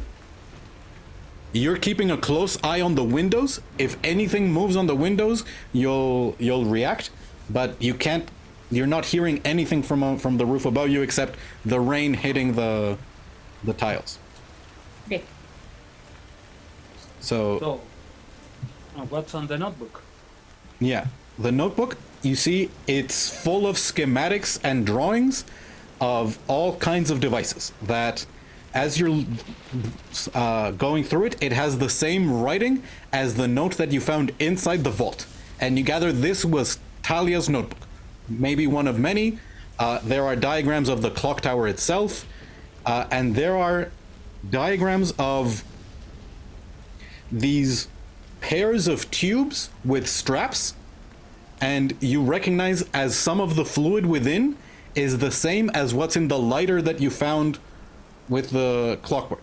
And there's depictions of flames shooting from them, and there's numbers written down to the side of them of lift generated, and you gather these are a mechanical flight system that there's the that is described in these diagrams. And you keep leafing through, and the other thing that it immediately jumps out at you is a large mechanical suit of armor, and there's listings and there's equations trying to figure out how to power it and the amount of energy required. There's several power sources crossed out, and in fact, yeah, something that you see there is lightning. And there's a diagram of a powerful rod that is attached to the back of the armor to attract lightning and power it up. Octavia has the power suit, and he's using the storm to power it, and we are going to fight it. Let's go. Yep. So Outside. here's what you also see. So I'll... And these notes are from Octavia, or are they from... No, Talia. Talia. It's Talia's notebook, and there are more pages after that, and those have been ripped out. So there is the large diagram of the suit. There's description of weapons that it has. It appears to have radiant powered energy weapons. It has rockets that seem to be miniaturized versions of the jetpacks described a few pages before. There is larger rockets to enable flight on the suit of armor, and there is a self-destruct system that ignites all of the fuel in the armor. This person was brilliant. So, Instar, do you want to now open the chest so we Sure. check? What is inside? And you see Punti, everyone over here, everyone over here, a bit of birth. Yeah, I'm the sages, as they're moving, you see Daro goes, is it safe to leave the tower? Have you eliminated the dangers within? Oh, wonderful. I cannot wait to return here with further resources. The first trap is still active. What trap? The one with the fire and the mouth. One on the first floor. We did not see that. We knocked on the door and the kobolds jumped us. And we don't really remember anything else until we woke up here. Maybe you can go down to the second level and wait for us before going. Wait, You should talk to the angel as well. did you see that angel? You see, Moira goes, wait, what? There's a what? Who? Well, there's a celestial being that's technically a part of an angel. He's kind of chill. He likes a lot about knowledge. I think you should talk to him. Oh my goodness, yes. And as you're going through this, Instar, you reach out with your mind, Silence, lift up. please. I'm like, Yeah. fire. Ragosh is going to put his body between the rescuees and The lid of the chest opens with a creak. And nothing happens. And you lift yourself up slowly into the air. It's empty. It's an empty wooden chest. I'm going to try to put something in the chest. You approach, you reach in to put your hand in, and you touch the floor of the chest. And it- Can I? What's put, the map? I don't. Yeah, and you're just like looking at it, like, and go like, Pulti, where was the magic? And as you're Pulti, you point at the section that you saw. Kaya, there's a false floor on this chest. Of course, Like, there's a fall floor. Pulti is pointing at a section that you cannot reach with your hands, and you Grab a shift dagger around. and Yeah, try to. you lift up the false bottom of the chest, and you find 5 healing potions, which allow you to use a maneuver to regain health equal to your healing value. That's It's, awesome. it's like a Yay. free recovery Yeah, Indeed. for everybody. on a maneuver. Yeah, that's really good. Indeed. I'm gonna note that down. Notes, healing potion. Now the question is, do you distribute or do you keep them all? I distribute. Very good. Yeah. You see these I golden throw them vials. to each of you. So you have to catch it. Right. Hey, here you go. Here you go. Take it. As each of Thanks. you now has a healing potion that you can drink for your healing value. Awesome. All right. So are we suspecting that the leader of the kobolds is top side Yeah. on the roof? As you're mentioning these things, the Darrow and Moira confirm that kobolds brought many pieces of metal from the lower levels out onto the roof over the past few days, and they've been hearing banging and sounds of work up on the roof of the tower. All right, sages, time to go down. Stay with the angel. Say that we send you. Don't. The angel's Anger name is the Caloth. Wait, how many Oh, kobolds? thank you. First, you go. How many kobolds do you think are upstairs?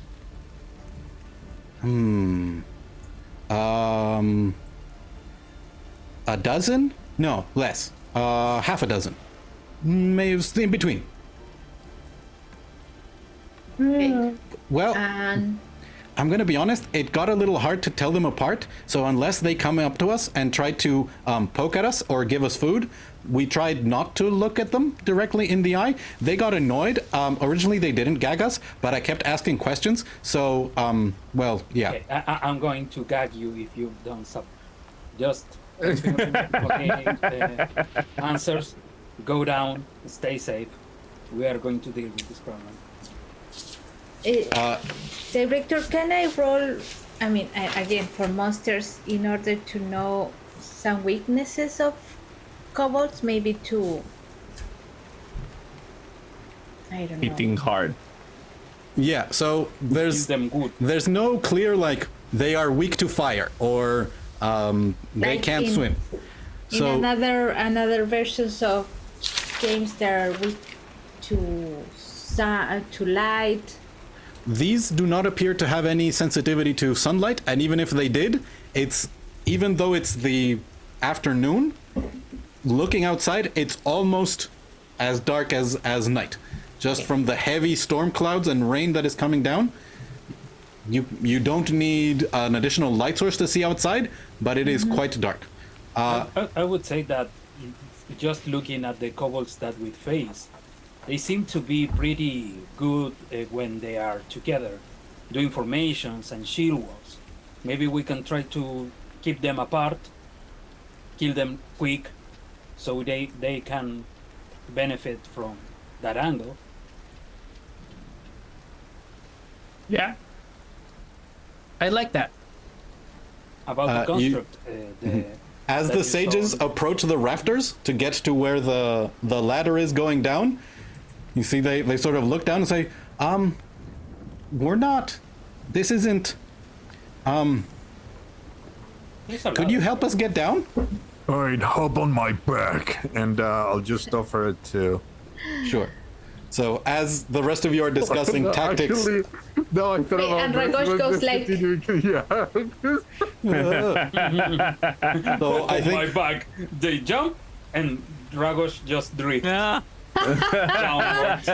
They I have think- to just cling to the muscles. Moira would have been the one to jump on Ragosh's back, and as you're spiraling down through the bells, she goes, "Ooh, what are those? Can I get closer?" And Ragosh will go like, "No." No, wait, take me back. I want to see what the... And you take him all the way down. I grab the other woman and I'll say, I think it's gonna be better this way.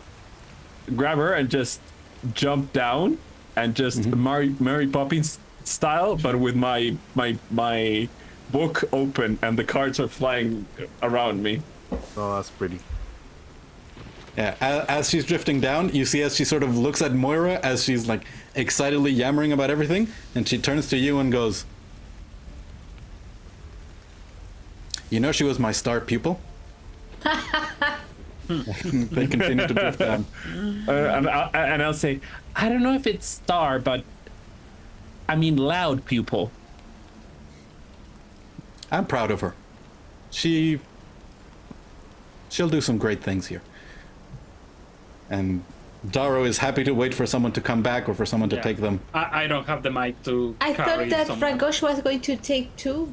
No, only Moira jumped on Ragosh. So I'm going Seem to to be take enjoying one. the wonderful. I'm going to take one. Okay. On the way down, you Or see man. Ragosh going up like covered in puke. Oh!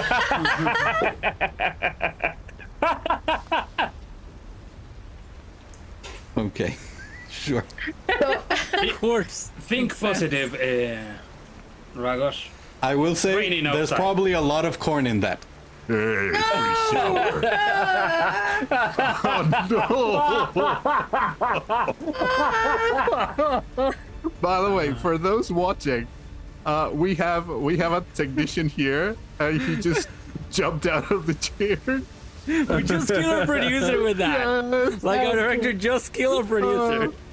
Listen, it's not often that I get such a good yes and opportunity. That is actually true. Okay. Yeah.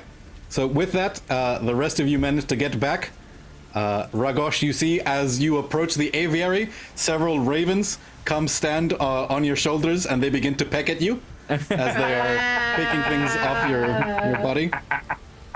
Do they look like normal ravens, or do they have anything on them, or like a jacket? You or look around, it looks like normal ravens. There's some feathers on the ground, and you spot occasionally a couple of small scales that seem to have come off the kobolds as they pass through here. And you see there isn't a clear exit towards the roof, it's just the window that leads out onto a gently sloping roof. So we could have actually climbed this thing and taken the windows.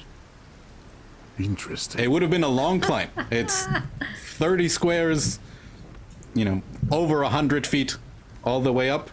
And you don't know if there were any traps or protections along the outside. Sounds like an easy work, but now we can we should rush to the rooftop. Yeah. Before the I storm. think so. Perhaps the suit And I think he needs to be Ragosh on the is- storm. Yeah.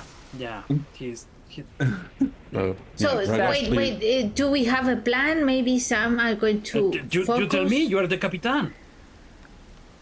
Okay. I said some things that I noticed Attendez-vous, because I'm really good at killing. Attendez-vous. So Ragosh, you're going to focus on the big thingy metal kobold inside the suit. Okay. Actually, yeah, and I'll start spinning the thing. Yes. Maybe Yeah, I back can up do this thing. Yeah. Well, that's kind of slow. But What else? You can do it, Capitan. How many myself. windows? I'm thinking. There are Let two me windows. think. Can this you? section. Okay, one there and the other one. I'm sorry. Okay. Yeah. And maybe Purti is going to back up Ragosh. Yes, I think that's a good plan. Yes. And we improvise. That's the best option. Yes. Okay. Do you Let's want to do this. spend So- any Do recoveries it. before going upward? I have a question. You want to spend no. any further recoveries before going upward? No, I'm good. No, good. All right. I'm good. Does Kaya, the what's your Capitan has actually that rank, or is a rank that herself throw Of what? course, I'm a capitan. What do you think? You don't know. I mean, that is how they introduce themselves. Do we have 5 victories? That's You believe you should have 6 victories now. six. Yes. 6 victories. Holy cow. Okay. I'm going to just Permanent lean to boom. Pulti. Maybe if you see that I got a good opening, maybe you can aid to me, and just in case. What? Yeah, What? I'll try. I'll try to do my best. Don't worry. All right, everyone out. Let's go. All right. And with that, you step out the windows of the aviary. And And Onto the I roof. know we're about to enter a combat. Can we do a bio break? absolutely, we should take a pause Great idea. Yeah. as we Yeah. come back for the final encounter of the adventure on the roof of the Aye. Tower of Tempered Time. So for us, it'll be 10 minutes. For those watching, it should only be a few seconds. We'll be back soon. Thank you. And we're back on the top of the roof of the Tower of Tempered Time. You step out onto the slick tiles of the roof. You are 5 squares, so about 25 feet, or and there's a wall leading up, and you see from where you are standing, looking up, there are gutters, it seems, that are running down as you see water coming down from the roof above you and splashing down. And you're remembering what Caloth described of the roof. On the large level where you are with these decorative gargoyles that are there, there is at least another level above you. And maybe it's some kind of viewing terrace, but there is an area above you that you can't reach, although you could easily climb up. And you imagine that is where the kobolds are, because you're looking around on these 2 squares of roof that you're standing on, and they are not here. Can we still fly? Now Yes, that you feel the roof wind still around you. counts as a part of the building. All right. Mhm. So you Yeah. said that there was a storm? Yeah, there's rain coming down, and you feel thunder, and you see flashes of lightning among the clouds. It's on top of you. And in fact, while you're here, you see a flash of lightning above you, and you hear the peal of thunder. So, and the wind is Ooh. I mean, we fly, and the wind is going like to push us out? No, you feel whatever elemental blessing you have means that the wind is no concern. Now, there was a moment as you were experimenting with Ragosh and the others in the making your way up above the bells. It is possible for you to lose control, which in here is basically falling prone or being knocked prone, generally by an impact. And if you do that, then you lose control of your flight and you plummet. Luckily, before you were able to just fall a couple of squares and catch yourself on a rafter and keep flying. But you imagine if you fall off the side of the tower, you'll go all the way down to the ground, 100 plus feet, and land hopefully on the parts of the marsh that have water in them. That might soften your landing a little bit. And it'll then take you quite a bit of time to make your way back up here. All right. But yeah, you are heroes. You believe you would survive that fall. Like, unless you were badly wounded before falling, you could survive. Do you want me to try to sneak, take a peek on Yeah. robots? Intel. Okay. Flying, sneaking mission. All right, so Kaya, tell me where exactly you are moving, and then at what point do you start trying to fly up? I'm going to move right here, and I'm going to try to just slowly going up, sticking to the shadows, making just so the movement with the thunder and the lightning on Okay. on the sky. So, as you ascend, slowly making your way up, the rain matting down your hair and possibly being uncomfortable on your ears, you see a dozen kobolds.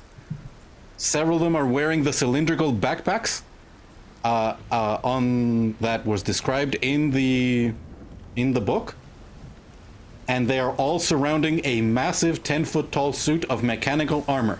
And inside there is what looks like a head that is lifted up, and you see the grinning face of a bronze-scaled kobold wearing large goggles, who is just, they have a massive smile and they're cackling, and they seem to be moving levers and turning dials inside, and there are lights illuminating their face within. All right, I'm going to just motion to Instar. It's like Yes. Speak to me. okay. I found the construct, and I see 1, 2, 3, 8 kobolds. Like maybe 4 or 5 of them has some weird armor or something that maybe is helping the construct. I see 1 centurion, I think it was called, and 2 of the other guys with the shields. If Ragosh wants to come and start wreaking hell, maybe now it's time. They don't seem to expect us. Maybe we can take them by surprise. Thank you. Let me talk to them first. And I turn to them and I relay this information to the rest of the group, and I say, maybe you can go around Ragosh, and maybe the rest of us can come from here and give you an opportunity for you and Kaya to maybe go unnoticed, or maybe you are the distraction. I don't know. I'm not good with plans. Capitan, what do you think?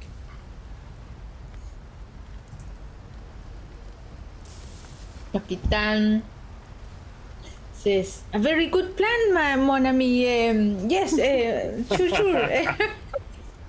Shoo-shoo? Sure. In Sure. that case, then. I Director, like it. a question.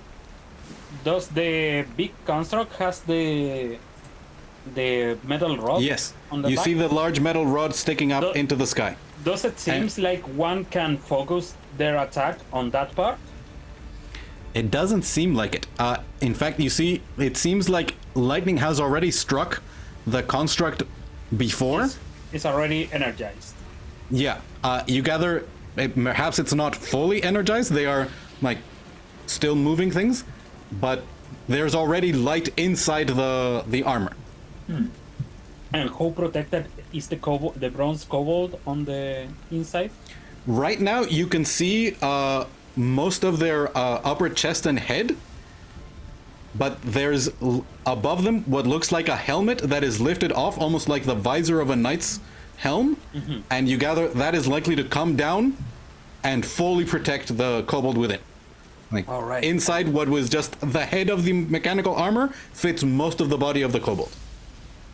I'm going to say to Instar on my mind. The pilot of the construct seems to be unprotected right now. Do I make a move? What does the Capitan? Let me ask the Capitan. I turn towards them, relay the information. Capitan, what do you say? Does Kaya take the shot? Take the shot, Kaya.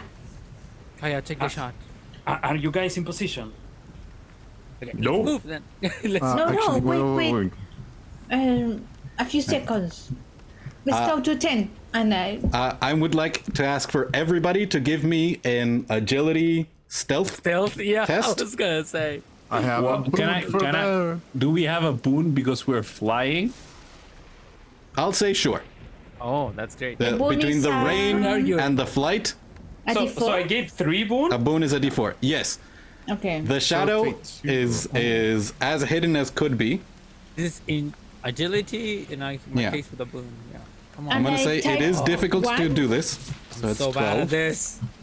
So it's 1d6 or 2d6? I'm sorry. 2d6 Always plus your 2d6. agility plus a d4. Yeah, you can click on your token and click ability agility. And it doesn't. I like to roll physical dice. Yeah. Yeah, no. Shiny math rocks. No. Who doesn't love them? Yeah. So 13. Ooh, What did you I get? rolled really Got high. 10. 10. I rolled like with shit. with a Why did I boon? roll like shit? I have 2 boons, dude. Wow. Damn. I still roll a 10. Like I've been rolling like terrible I today. roll an 8. Yeah. I will say, there's a moment where, so everybody set yourselves up in the positions you want to be before the shot gets taken. Okay. Wait. One second.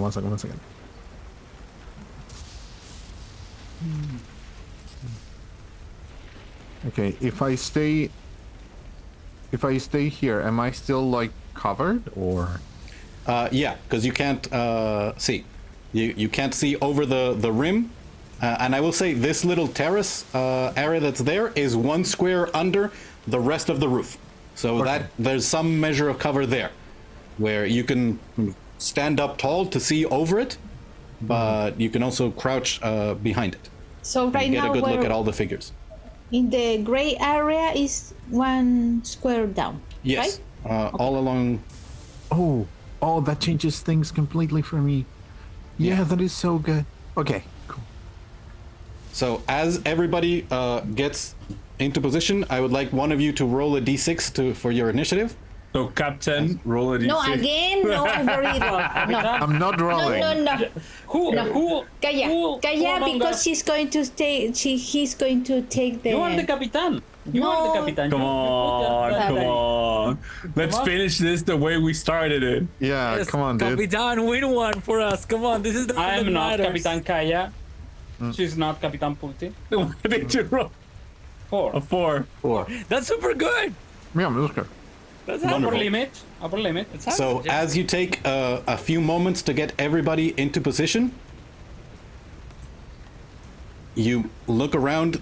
The mind of Insta reaches out and confirms that everybody is in the right position. And as Capitan Lobo turns to give the order to Kaya, there is suddenly a peal of thunder, louder than any you've heard before. the lightning is right here. In the tremendous light of the lightning that impacts the armor, you see as the kobold within that you guess now is Octavia suddenly like yelps, presses a button, and the helmet closes in. But you gain initiative, and you go first. As unfortunately they are not surprised by literally decimals. The difficulty was quite high. You needed a 12 for everybody, and what you got was on average an 11.6, which means you got extremely close. And I would congratulate everybody on doing so. And feel free to begin your encounter. All right. I'm gonna roll my rage. Do you still want to take the shot, Kaya? Wait, if I move first, if I go first, I can taunt more than first. one. Oh, that is super important. Yeah. Go So first. anyone who attacks next might have advantage. So I'm going to move. If you're Go. Yeah, Captain Lobo is go. going to jump. I don't have Above. the shot. No. No. He's going to move there. No, she's going to move here. And she's going to taunt. Oh wait, so I have to spend 1 focus. And So, Capitan Lobo, as you jump over, you realize the lightning hits the armor, and you see there's a yell coming from inside the armor as the voice of the kobold Octavia is being amplified, and she goes, "Finally!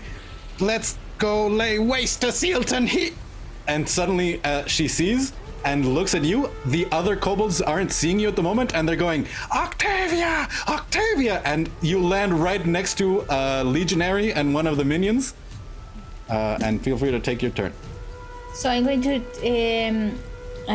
So we have 6 victories, right? So I gain 6.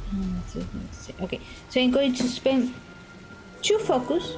And I'm going to taunt Octavia, the legionary, and they have enough range within 5 feet.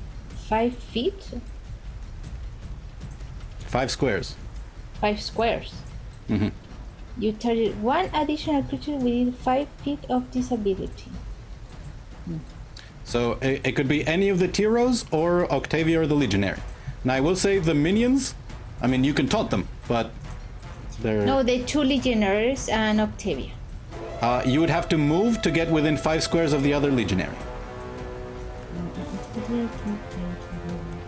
Maybe this one. We don't know what they do. There.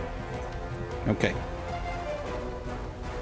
So, So I the 2 taunt Legionaries and Octavia. And the 2 legionaries, and I'm going to make. So I'm going to spend. Okay, him, and I'm going to make an attack.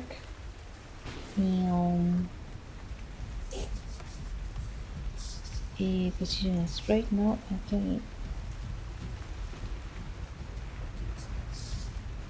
I have. Oh, I'm sorry.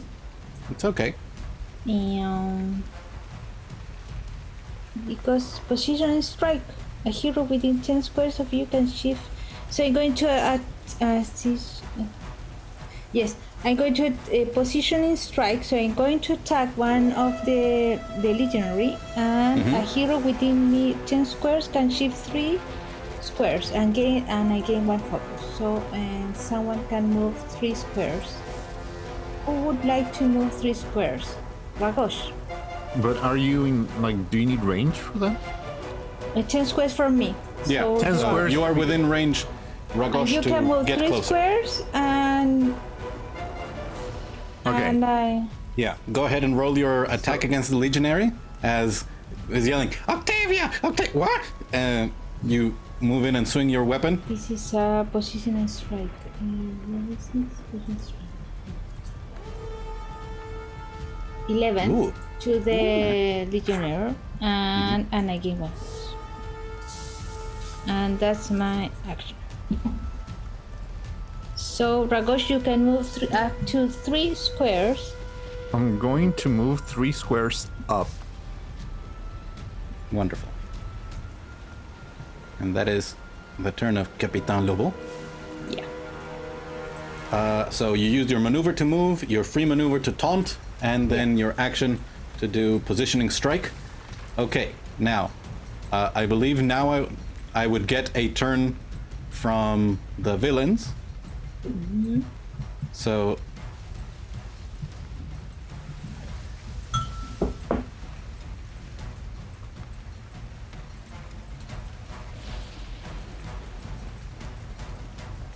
Yeah, I'm going to... Octavia is going to look around. So, Ragosh, you moved up vertically into the air? Yeah. Interesting. Okay. So currently she has a clear... Actually, Octavia's looming up above. I think she can see... Well, I'll give cover to Kaya, Instar, and Pulti, as you are all still behind that. But she looks around at all of you and goes, No! You will not stop me! I will show you the power of the invention! And she activates something, and the 2 massive shoulder pads begin to emit light, and suddenly lasers reach out at all of you. Does she? She can What see me, happens right? with my taunt? With this. Well, hiding? because it includes... It includes you in the attack. Yeah. So it's like, So she's going to move here. Can she? Yes.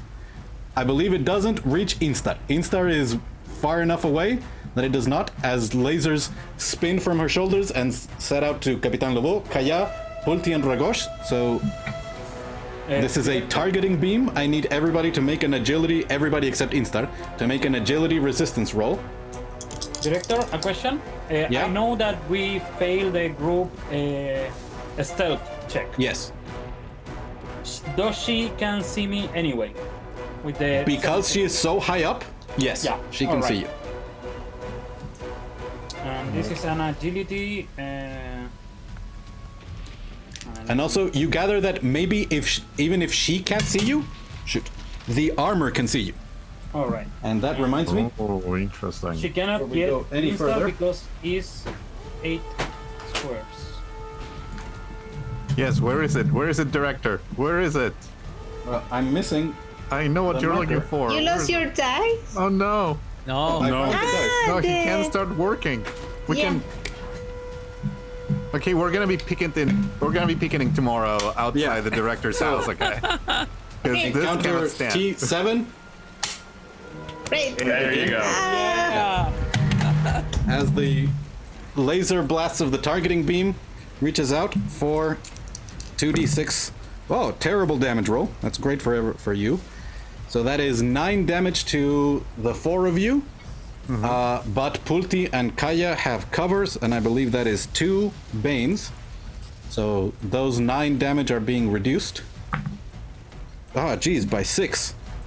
So it's 9 damage to Capitan Lobo and Ragosh, and only 3 damage to Kaya and Pulti. But what is important is the agility test. Ah, the target number was 11. So Capitan Lobo, tell me how you avoid as this laser is blasting all of you. Ragosh, it hits you straight in the chest, and the pain is not so much. It burns slightly, but after it's gone, you see as it seems to have created a target on your chest, and it's glowing. And you realize enemies are going to be attacking you with boons, as this laser is like still shining off of you.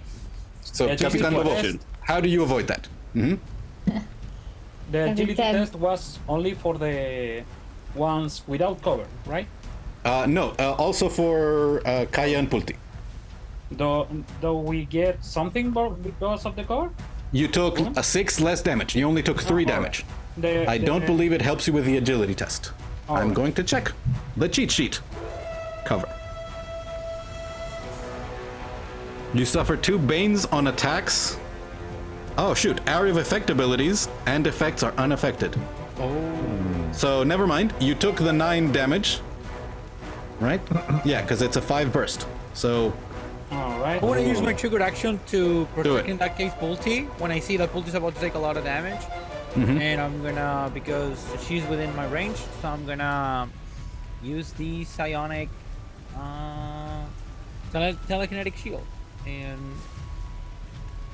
the agility test is just a straight agility.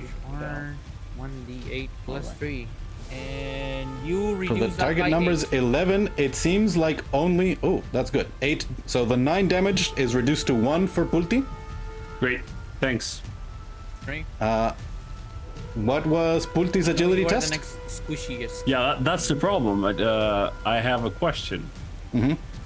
So it's just my agility plus the And 2d6, right? 2d6, correct. Okay, so I failed miserably. All right, yeah, because I believe the conduit is one of the few that can give boons to resistance rolls. Yeah, but it I might know, not but, be It, might it not be worth says it. not only that. First, it says a hero within 8 squares. So if it says hero, that includes you. If it Okay, says but the ally, thing is- it does not include you. Okay, but there is one thing. I think Pulti feels that if this is not pushing her, it's not that important. Yeah. So Pulti and Ragosh each have a target on them, which means that attacks against you will have 2 boons until the end of the encounter or until Octavia is defeated, which, have a- by the way, will also trigger the end of the encounter. I have a question. When Octavia moved in my space, do I have a A attack? chance hit? Oh, You do chance. not. Oh. No. Can I go next?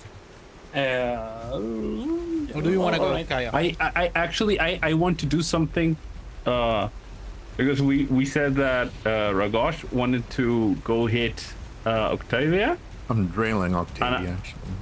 and I want to do something about that. But before I do, I want to ask something to the director. There's an effect on an ability I have that says the target must succeed on a TN 11 intuition resistant roll or be frightened of a creature of your choice. So Yeah. can I use that so Octavia is frightened by Ragosh? Yes, that is the idea. You So, breathe your basically, yeah, ally okay. in an effect. And if you And do so that, ba- I can even help you with the to give it two veins to Octavia Okay. on the saving. So you go first, then I go, then Ragosh.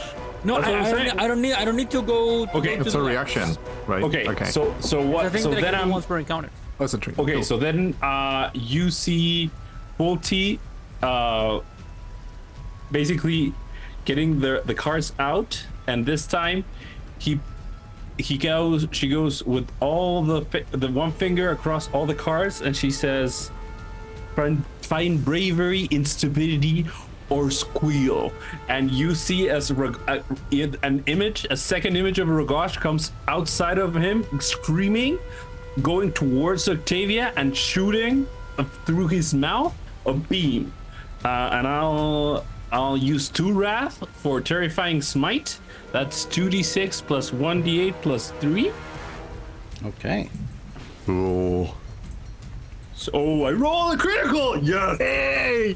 Amazing. I believe that is the first one we have noticed Yeah. on Yes. the hero's Yeah. turn. So sorry. That's 11 plus 16 plus 3. So that's 19 30? points of damage for that. 19. And I can roll a basic attack, right? You have a whole other action. Oh, I have a whole other action. Yeah.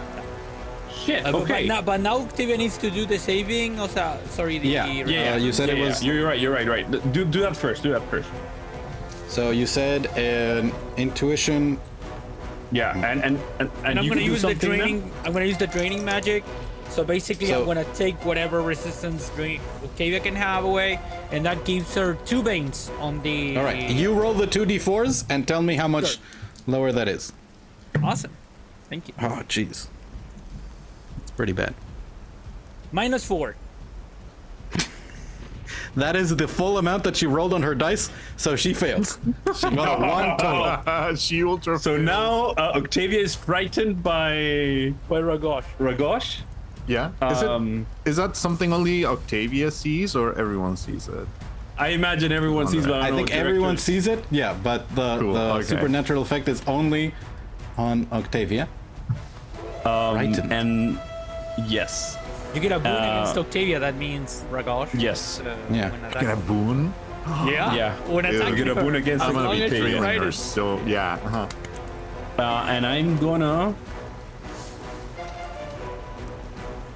Is anybody like hurt right now, or I just concentrate on attacking? No. So okay. Capitan Lobo and Kaya are a bit hurt. Yeah, but Capitan Lobo chooses for you to attack right now. I will take the healing if you want, yes, because yeah. I take So- 3 more of these and I'm out. Super squishy. I will say, This Kaya obviously is going to take Pulti can heal as long as they have virtue. They can heal. It's Yeah. a free maneuver. It doesn't cost Yeah. any of their action economy to heal. Yeah. So I'm gonna use a free maneuver to heal you. What's the Kaya? range on healing grace? It's range? 8. I think I'm in range. I measured it before we Yes, started. exactly 8. Yeah. So I can use a recovery, right? Correct. Yeah, you can use 1 recovery. And what I'm gonna do, that's my free action, and my action for my critical. Shit, what am I gonna do? I wasn't expecting for this to happen right now. basic No, attack you know what? maybe. Yeah, I'm gonna do a blessed light, attacking Octavia. Okay. Yeah. So that's 2d6 plus 3. Another critical. Fuck. Well, you only crit once, but that is tremendous I know. damage. What is- Holy cow. so that's So- 11. Bonola, 11 plus Saint of 3? Fools, is smiling Yeah. at you. This is an extremely foolish endeavor, and she is with you. And you hear of like a burst of laughter, and you hear the typical prayer saying, "Never shy away from an awful mistake." And there is 11 plus 3 as an attack. So that's 14. And the next person that attacks Octavia has another boon. So if Ragosh attacks right now, you have two double boons. So two boons. So, 2 boons. Okay. Yeah. So that's full team. And that's Remind my turn. me of that. Okay, remind me. Yeah, Really cool. Yeah. I did enough. Okay, and with that, the Tiros are going to go, and they are going to form a shield wall around Octavia.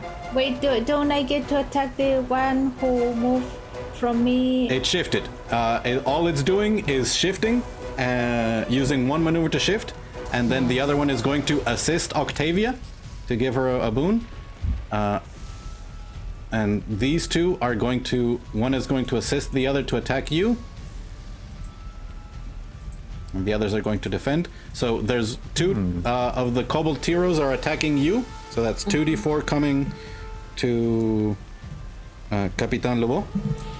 And the others, you see, as they're forming around Octavia, they only reach the knee of the armor, but they're holding up their shields above. So they're giving a minor amount of protection to the mechanical suit. Oh, geez. I mean, that is 6 damage. Up to you. 6 damage is not that much compared to other things that could come at you. It was just a good roll for 2 minions. No, I'm not going to probably. No. Yeah. Actually, it was only slightly above average. But I'm used to rolling low on my d4s. So that's 6 damage on you, Capitan Lobo. And that's the Tiros. And it is now... Oh. All right. one of the heroes. All right. Ragosh, wait, I'm gonna go. Do you want to go? Yeah, I'm gonna go. A question. Can you deal... I know that you want to hit Octavia, but in your attack, can you deal some damage to the other guys? So Or here's some way to the lower thing. Here's the thing. I can do it. Actually, I can do it, and I don't lose a lot of stuff. I only lose 2 movement, and that would be okay. The thing is, here's a question, actually, DM. And in this moment, we need to think about 3D space, because if I whirlwind strike in the air, how does that work? I mean, you have to imagine like you're in the center of a Rubik's Cube. So all those squares are available for you to hit. And how tall is Octavia? Like Octavia is a 2x2 space. Is she? Well, I assume it's a she. Is she higher than me in like flying, or am I higher? Right now, you are flying higher than her by a little bit. So about 2 squares. But the little guys are 1 square Yes.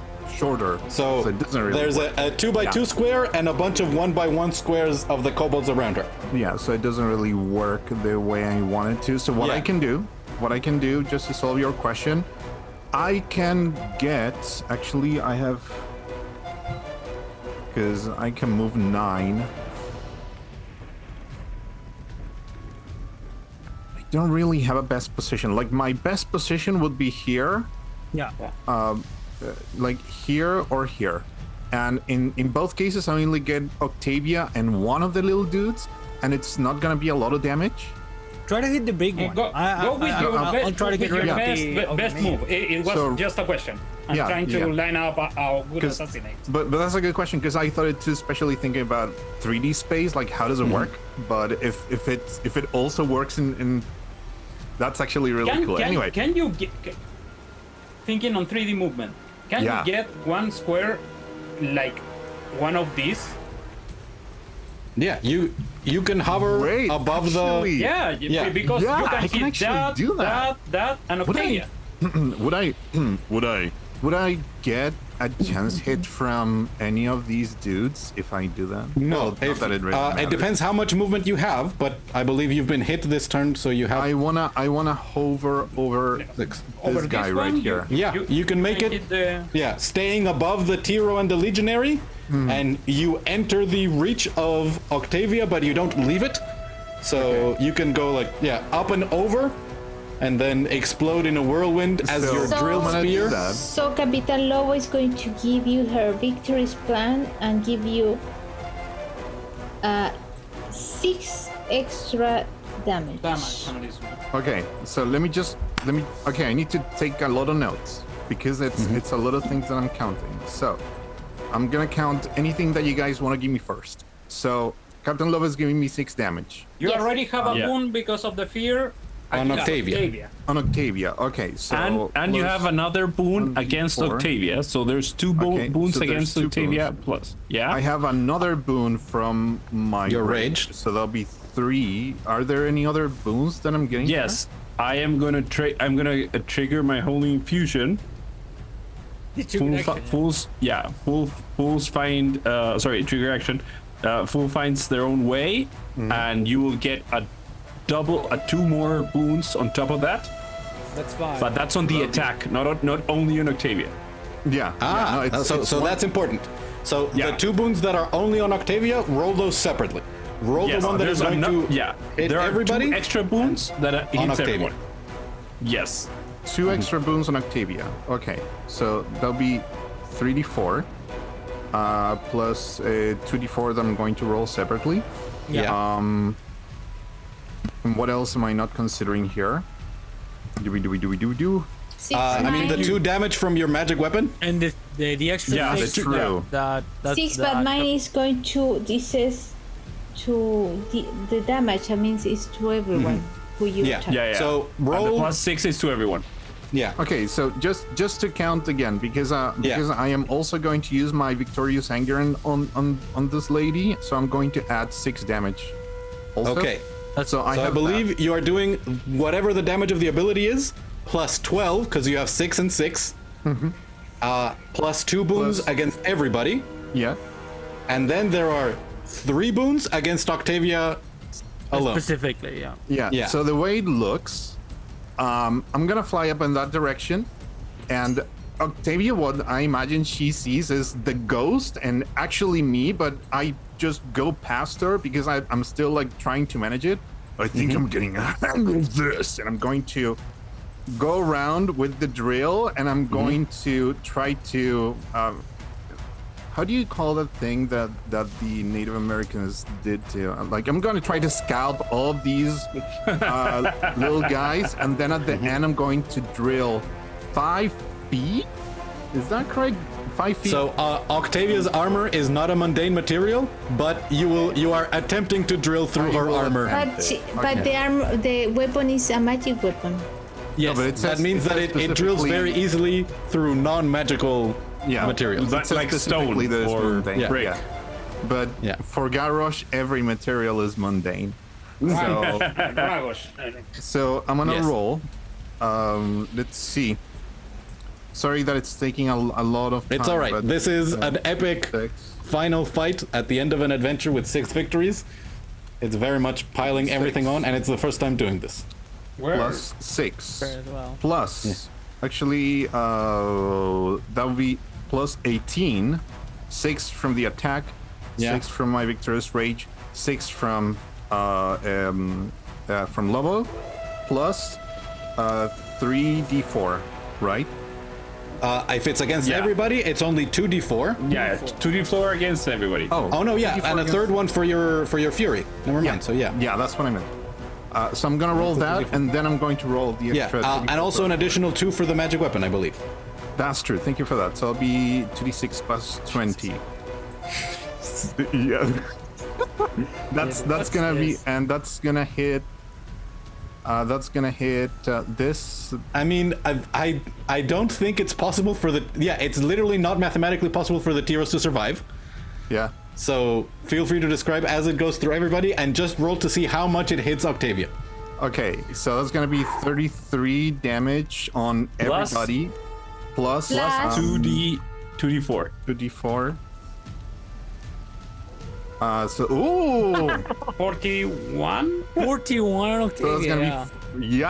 gonna be so the way I'm gonna picture it is just Ragosh going through all of the couples' heads, and their brains just start scattering among the raindrops that fall on him, and he's clean also at this point, but he's gonna be showered again in brain scoop as he attempts in the end to drive the drill into the as stone. you're doing that, she sees the drill just obliterate most of her the little shield wall that has been set up in front of her, and you see through the visor of the helmet as she's frantically pressing buttons inside, and a shimmering shield bubble appears around her, and it barely slows down your attack as it reduces the attack by 5.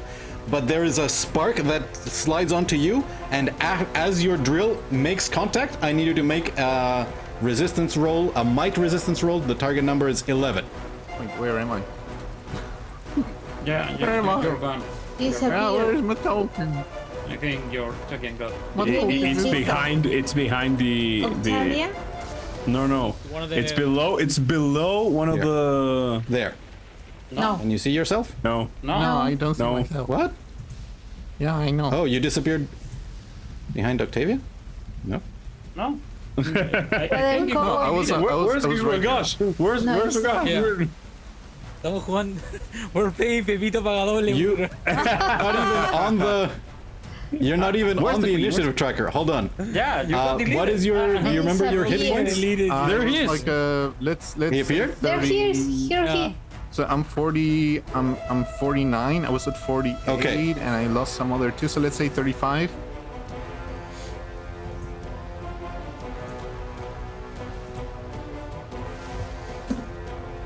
I can Okay. write down the numbers. So Right. I'll just give myself 35 here. I had 9 recoveries left, and I was 3 feet up. Actually, that'll be 1 right now. And that would And be what was your my might resistance roll? oh, that's true. I'm so sorry. The target number is 11. The target number is 11. Can I It was get such a that? powerful clicking. attack that momentarily you were no longer here. I'm clicking, and I don't get You are the the buttons. Fury? You're Roll the 2d6 I am the plus Fury. 3. It's 3. Yeah, 2d6 Yeah. plus 3. 2d6 plus 3. Yeah, okay, chat. Guys, can I take the next hero turn? That'll be 10. Yeah. 10. You failed by 1 as you No, fall he prone. doesn't. No, he Okay. doesn't. You see again, Ponty saying, "He will stand." Wow. Incredible. And with that, you see as massive rends appear in the metal on Octavia's armor, sparks start flying off. You see as many of the metal plates start falling out of place, and as the armor is starting to move, they are like clashing and hitting each other as you have severely damaged the armor. And it is almost bloodied. Oh, come on. Good info. Good info. Okay, so we have a couple rounds All right. with her. Maybe. Okay. So now Octavia is going to take her second turn as a leader, because a leader can take 2 turns in this system.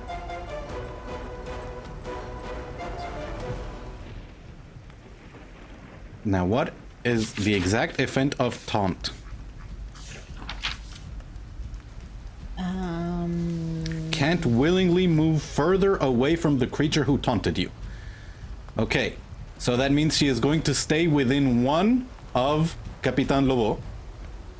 So you see as rockets flare on her boots, and she flies up just 1 square as she is shifting with rocket fire. And she just moves over here. The flames burn Ragosh and Capitan Lobo for 5 fire damage, reduced take a in whatever chance way you hit normally on do. that? What? Could I No, take a no chance hit hit. on She that? shifted. Oh, she shifted. Oh, yeah. Sorry. Yeah. And then she lifts up one of the small arms of the massive suit of armor, and it's holding a crystal, and a cutting laser flares out from it into a 3x3 square that includes Capitan Lobo and Ragosh. and you each take 2d6 plus 5. Now, she would take 1 bane against Ragosh, but she had 2 boons for hitting you with the targeting beam. So that is actually only 1 boon, and no boons on Capitan Lobo. So It's alright, bring it. that's 2d6 plus 5. Well, she needs to be rolling better if she wants to stay alive, but that's 11 damage to Capitan Lobo. No, I'm going to do parry because I'm. Yeah, you're pretty hurt. And I'm going to spend a focus to reduce. So it's half plus.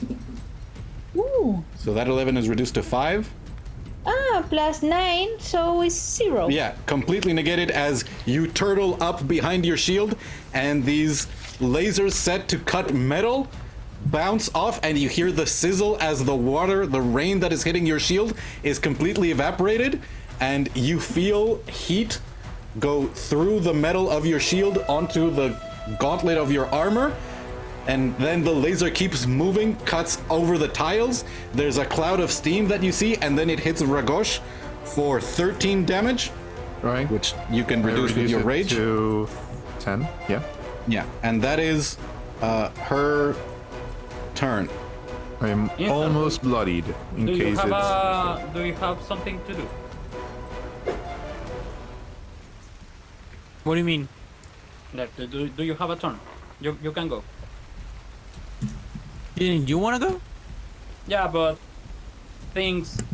The battlefield is changing. It's changing. Yeah. Yeah. Then in that case, I think. Can I see what's happening from my current position? Yeah. Director. Yeah, you are basically peeking up over Yeah. a fence, so you can try and sort of take cover behind it and stick your head up over it, and you see as Ragosh was moving with a flare of divine energy around him, spinning in a whirlwind of death, and then Octavia looks very hurt, but she retaliated. You saw fire, and now there's steam all over the place, but your Capitan is standing strong. Ragosh is still looking full of rage. Yeah. Let me check something.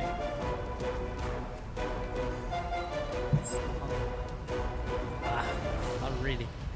Should I go that way or that other way? No. What I'm gonna do is that I'm going to peek, and then I'm gonna basically pull from the orb 3 daggers, and I'm gonna use Dagger of the Mind against these 2 kobolds, the ones that are in red, which I think are the Legionnaires, Correct? and Octavia as well. And that is, let me roll. That is, this is Dagger of the Mind. And they take 7 damage, and all of them need to make reason resistance rolls. Okay. So Octavia gets a 11 on her reason resistance. Shit.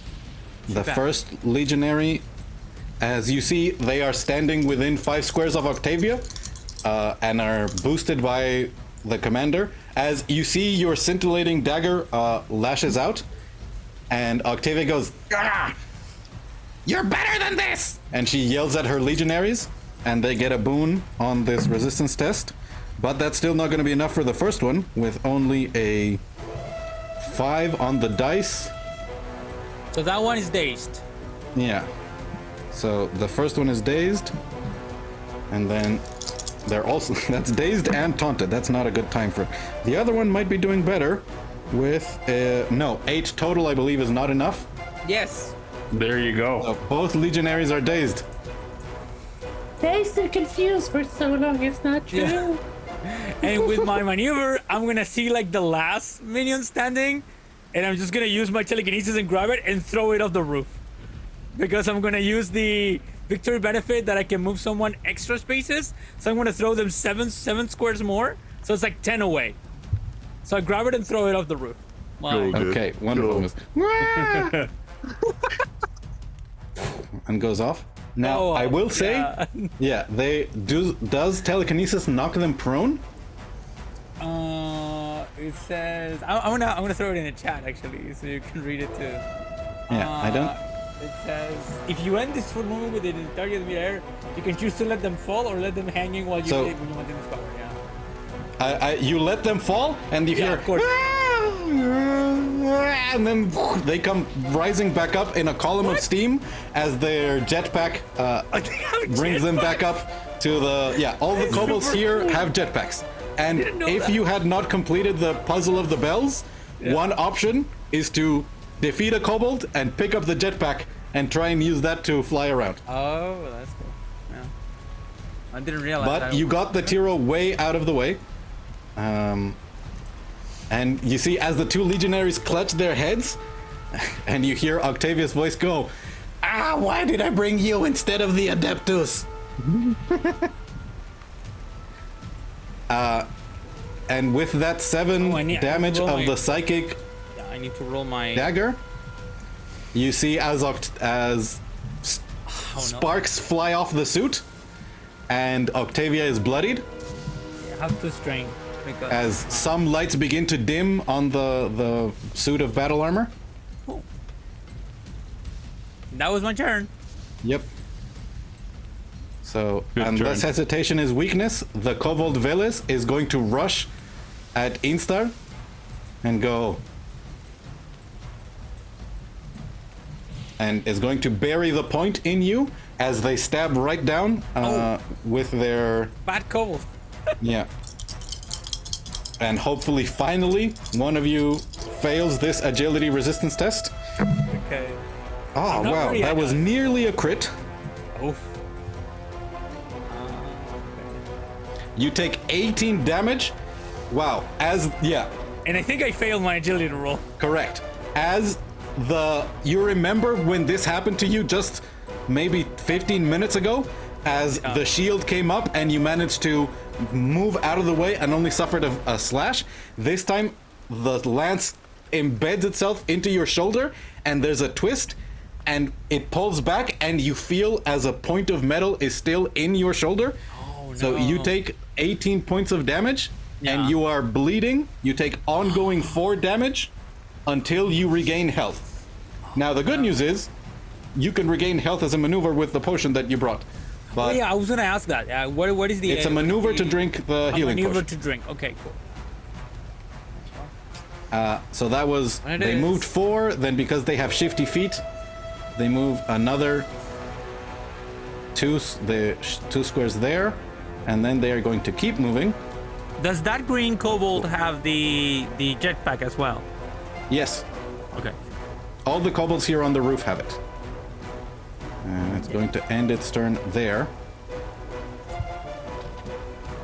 Do you get a chance hit because it moved No, away? it used shifty feet to get away from Instar, and then use the rest of its movement. And you remember these kobold velas are skirmishers; they move very fast. All right, and that is the turn of the kobold velas.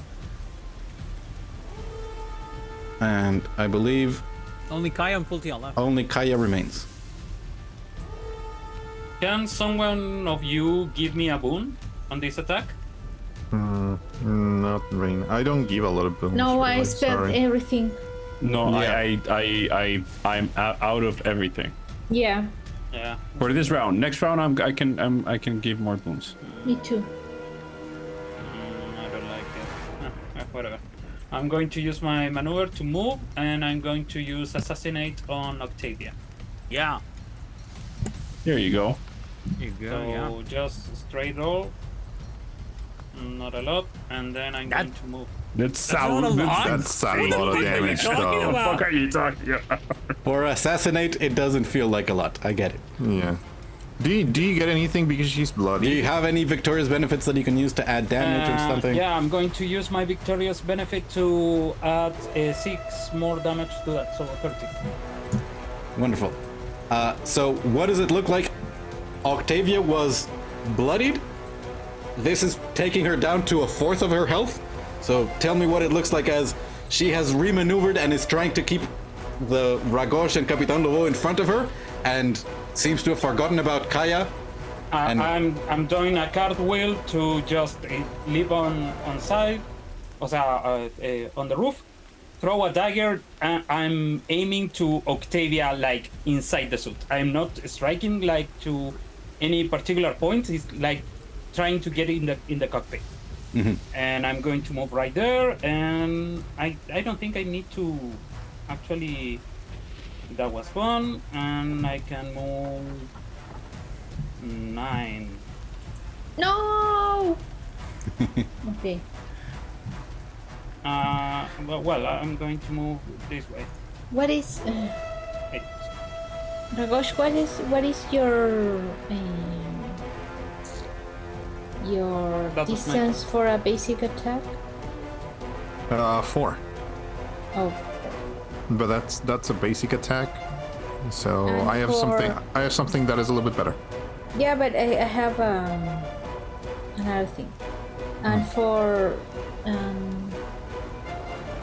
Gaia, what's your range for a basic attack? 4. Do you want me to keep myself close?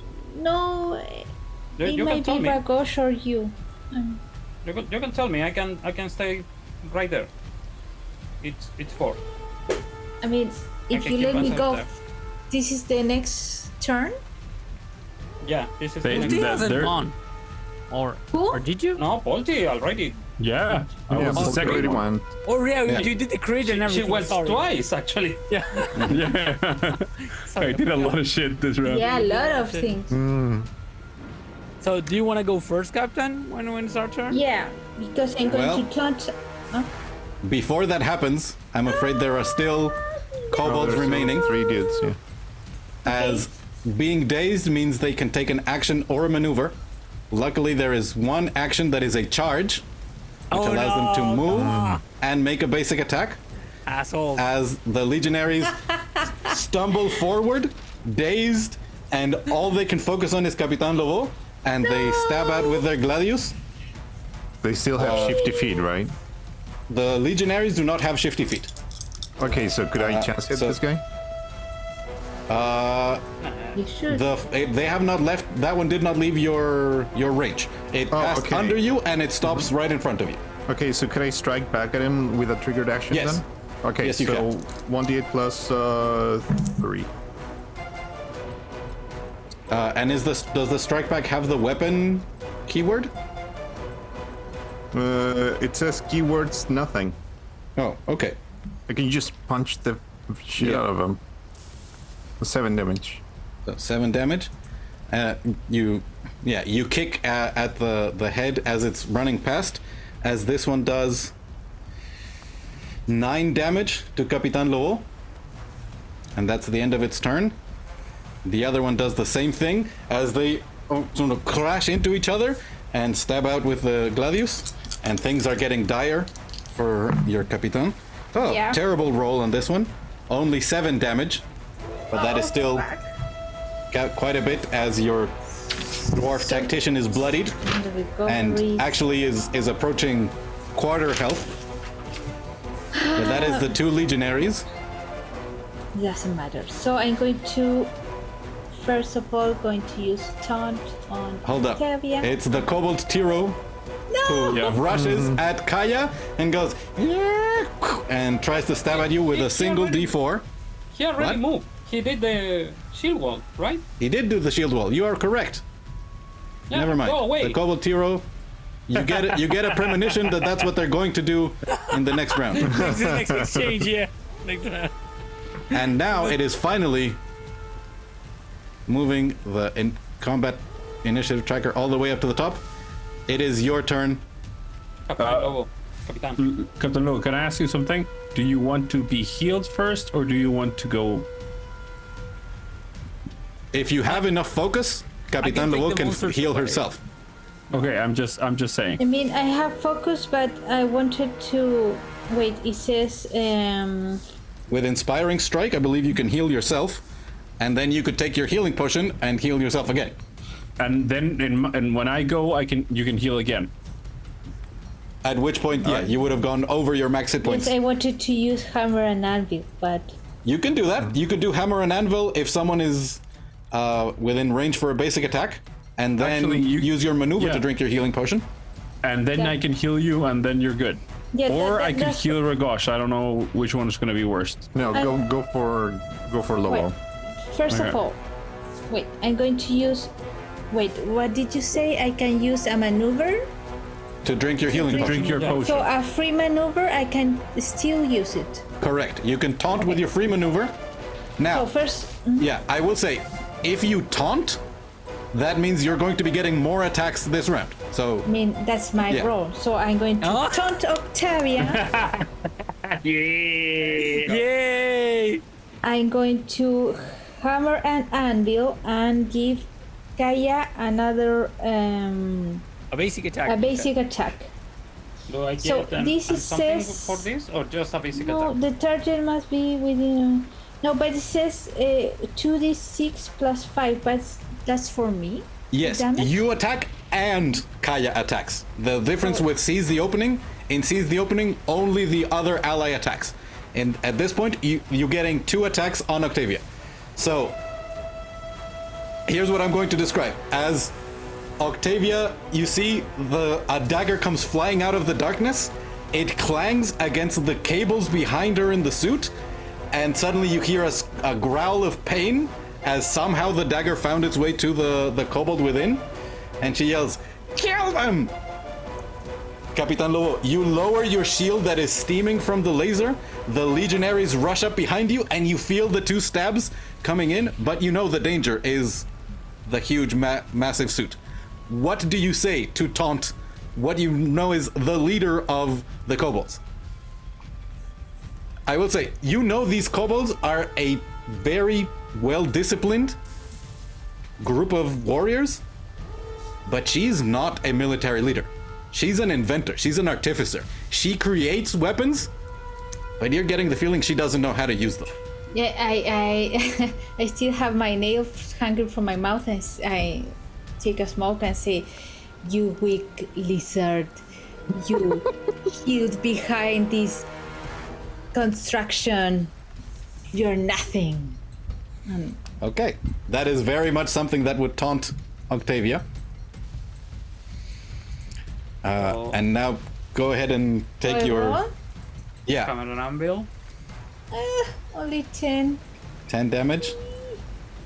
It's not bad. Yeah, And that's 22. 22. 22, that's not bad. Not bad at all. So you smash with your weapon at the knee. Director, before you finished your description, how badly injured is Octavia right now? At this moment, Octavia has very comparable hit points to your tactician before she heals. So when... Low double digits. Okay. Yeah, I'm gonna do it.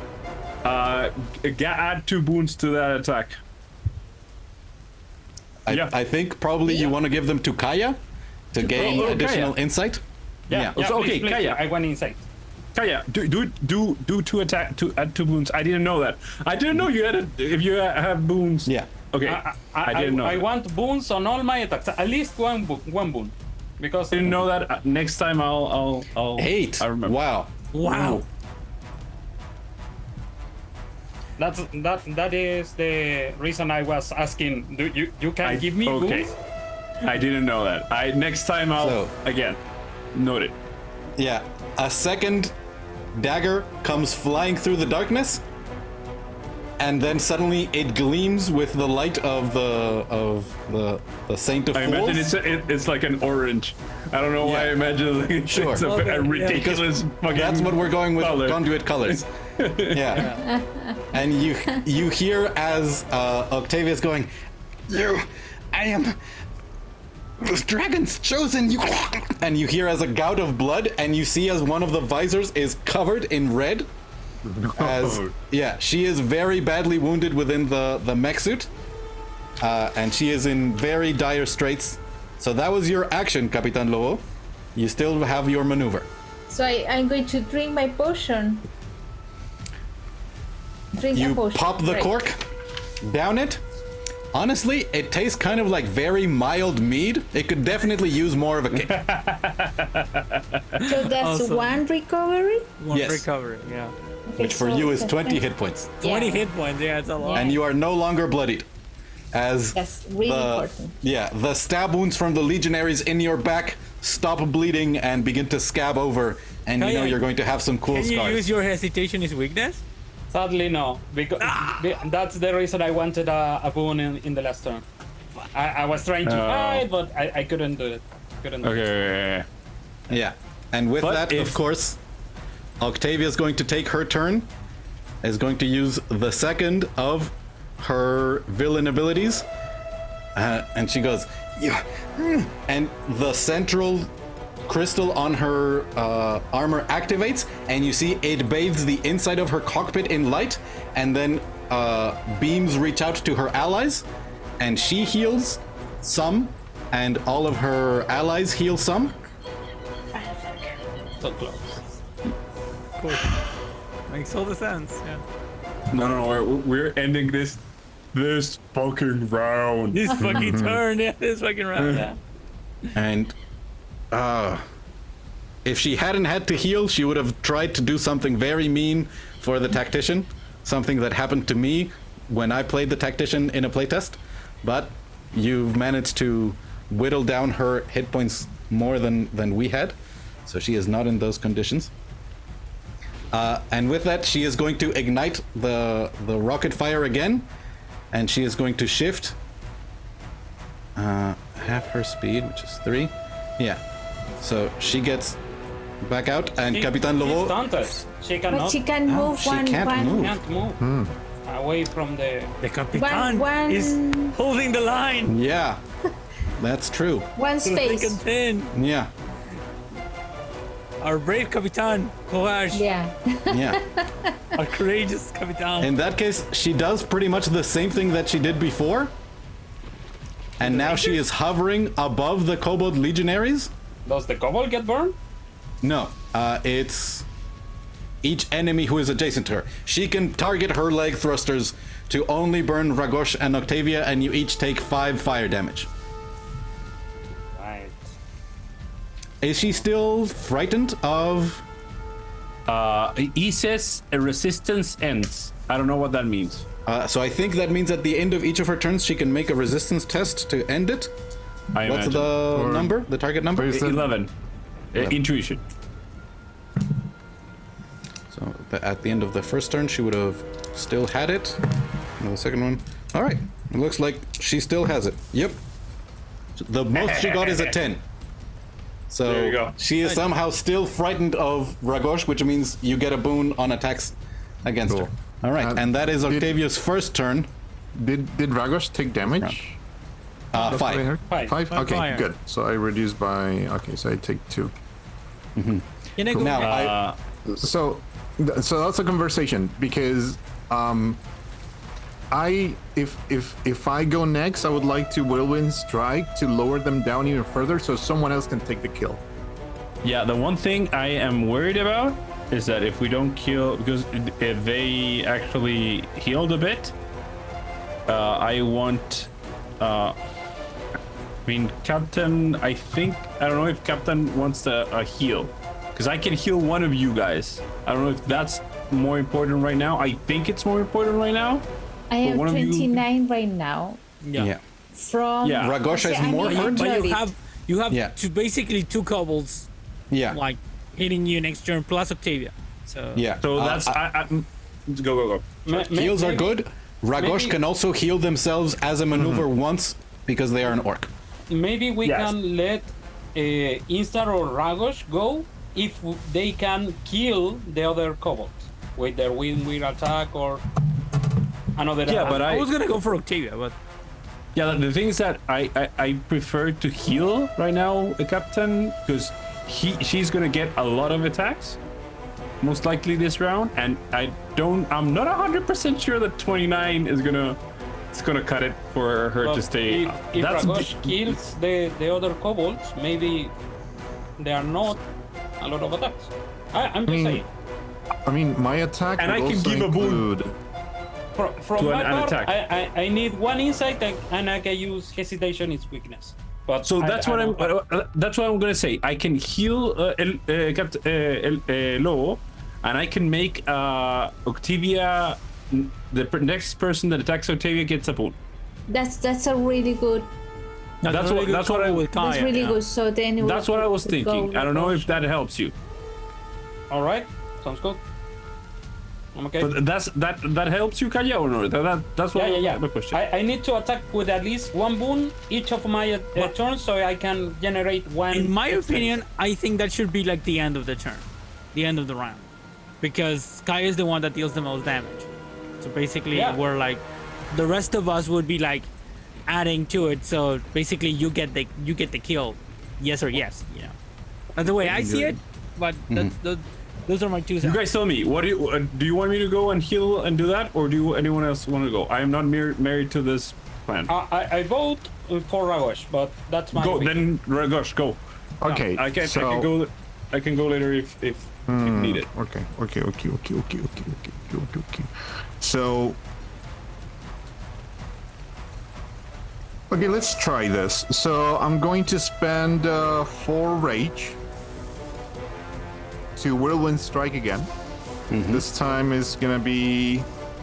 So you told me that if I spend the rage, I would not get the boon. So I don't really mind that because it's not too much. So You still get the 1 boon against Octavia because she is still frightened of you. That's true. Thank you. So that'll be 2d6 plus 8 plus 1d4. Right? Roll 2d6 plus 8 plus 1d4.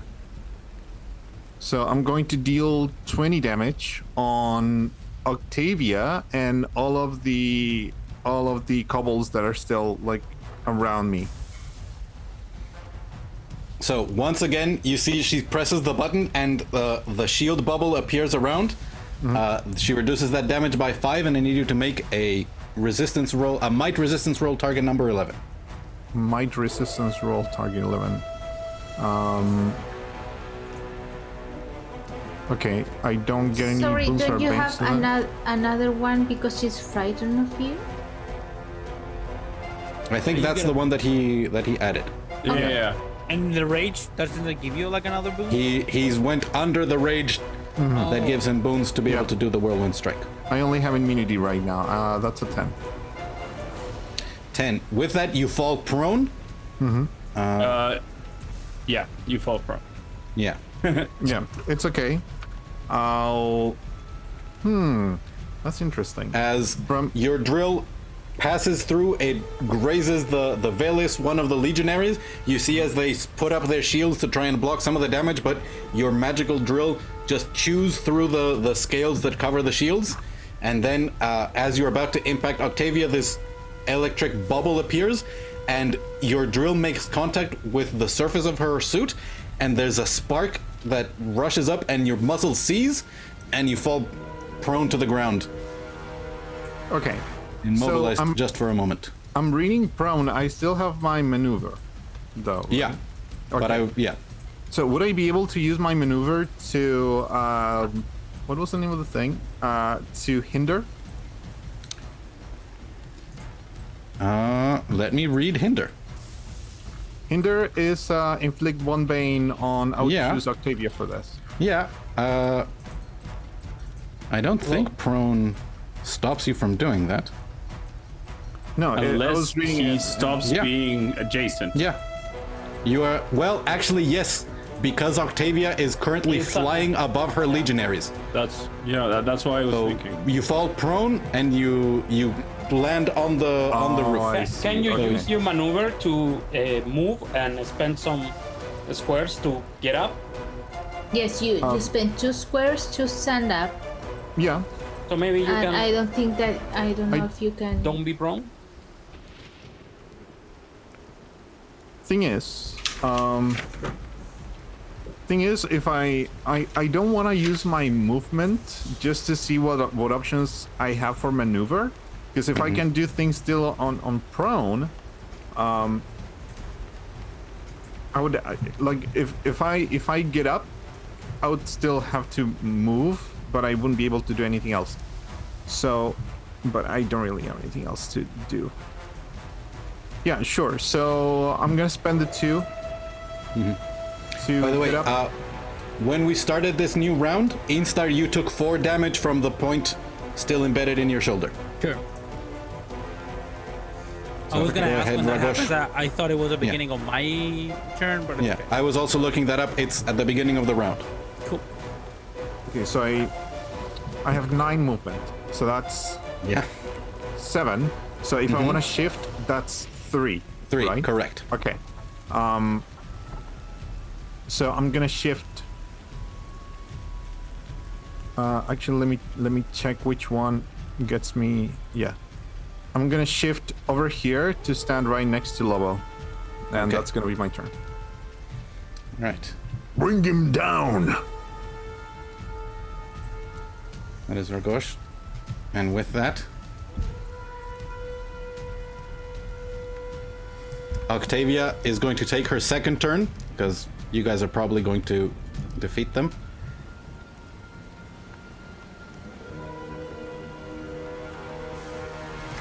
She is going to punch Capitan Lobo.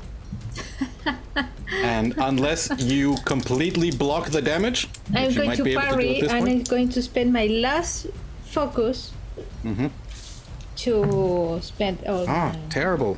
And 11 damage. I'm gonna use the shield, telekinetic shield, to protect Captain. Well, let's see what the... Wait, because I spent my last focus, so it's 5 plus 0. So 11, yeah. So you see as the gauntlet like slams into you and tries to close around you, and if it had done any damage, you would have been automatically grappled, which would have meant if you were grappled, Octavia was free to move around because you would be within 1 distance. Yeah. Even if you taunted Octavia, she could move around and attack everybody else while keeping you there. I slap her in the hand. No! You don't grab Lobo. Man, you guys have done a very good job of negating her abilities. And with that, she is once again going to activate the rockets and move over there and deal 5 damage to Lovo and Ragosh. And that is her final turn, probably ever. Can I go now? Cohort. Yeah, I think you can go. Instar. Go, Instar, go.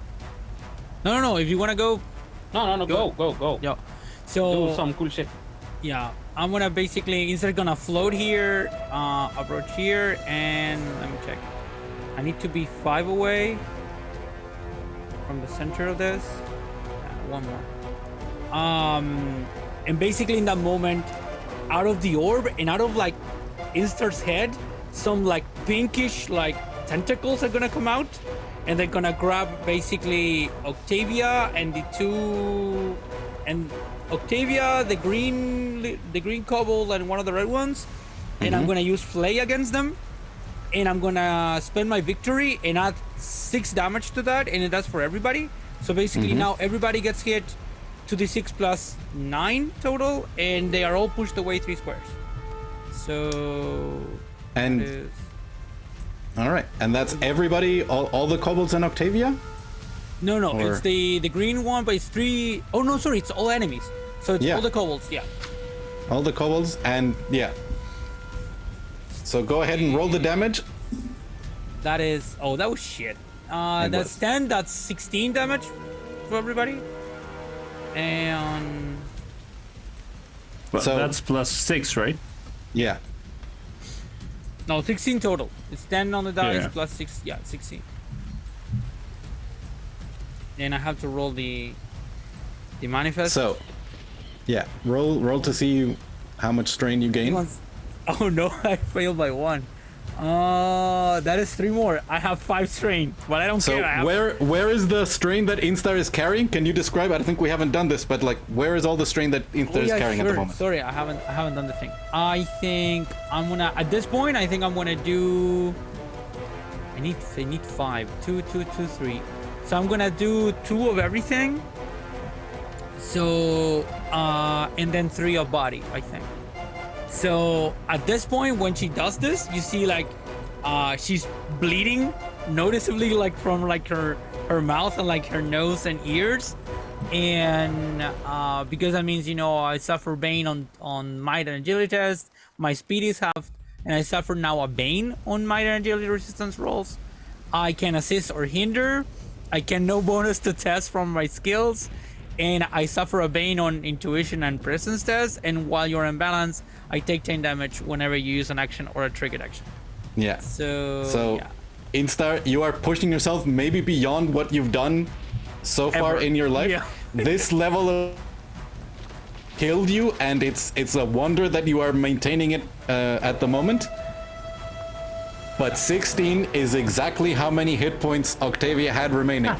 So describe as you push and nearly break your brain, but you blast away, and very importantly, this suit had a self-destruct mechanism. So in this moment, you are pushing the suit away. Yeah. So basically, I imagine that the tentacles like grab them and like pushes them away, and when I push like Octavia away, like the whole armor like basically goes dark, and there's like a crack on the cockpit, like on the windshield of the cockpit, and then there's like this, you know, like explosion inside, and like a lot of like brains and red inside, like covering like the thing. Now here's the thing. Do it. Octavia is a massive creature who has forced move defense. Whenever they are forced move, that distance is reduced by 2. So she was only pushed back 1. The explosion is 2 squares. So actually, by pushing her back, Kaya, I'm sorry. fully healed, you see as the suit is blasted back, lights go dark, and all of a sudden, there is a blast of fire and metal and shrapnel. And sorry, in all this Kaya. confusion, Oh I'm going to please. teleport and use my victory benefit to go away 9 squares. 9 squares, yeah. Walk away, away from that. And you think that Kaya got blown away, but Kaya appears. Yeah, this is the moment of like, where's Kaya? Did Kaya die? Like, and then, you know, Kaya's like, no, I'm here. And you can see the ears The popping out. ears, yeah. That is so cool. And with that, we reach the end of the encounter. As the blast explodes, obliterates the kobolds within, Capitan Lovo and Ragosh, you each take 6 fire damage. That's all right. As the storm begins to abate, and you realize that you've saved Sealton Heath from the danger that this mechanical suit of armor, an army of mechanical kobolds led by these disciplined warriors. Basically, yeah, there was no way that the guards of Sealton Heath could have stood up to this, and it would have taken maybe a week for a force from Bedegard to arrive, far too late to prevent any tragedy. So not only did you rescue the sages that you were sent here, solve the mystery of what activated this tower and what this tower used to do, you also saved the town of Sealton Heath. We did all the things. Yay. Congratulations, you get a 7th victory, Yeah. but you will likely not get another encounter to use it. Yeah. Let's go But- find more people to kill. No, I'm sorry. You do find some jetpacks here. Some of the fuel has been expended, but once you rest and the flight blessing fades from you, you will still have these jetpacks to allow you to take flight. You have the tools, you have the sages, you have Caloth. Perhaps many wonders can yet be discovered. And now that the tower has been activated, who knows what this could mean for the future of the region.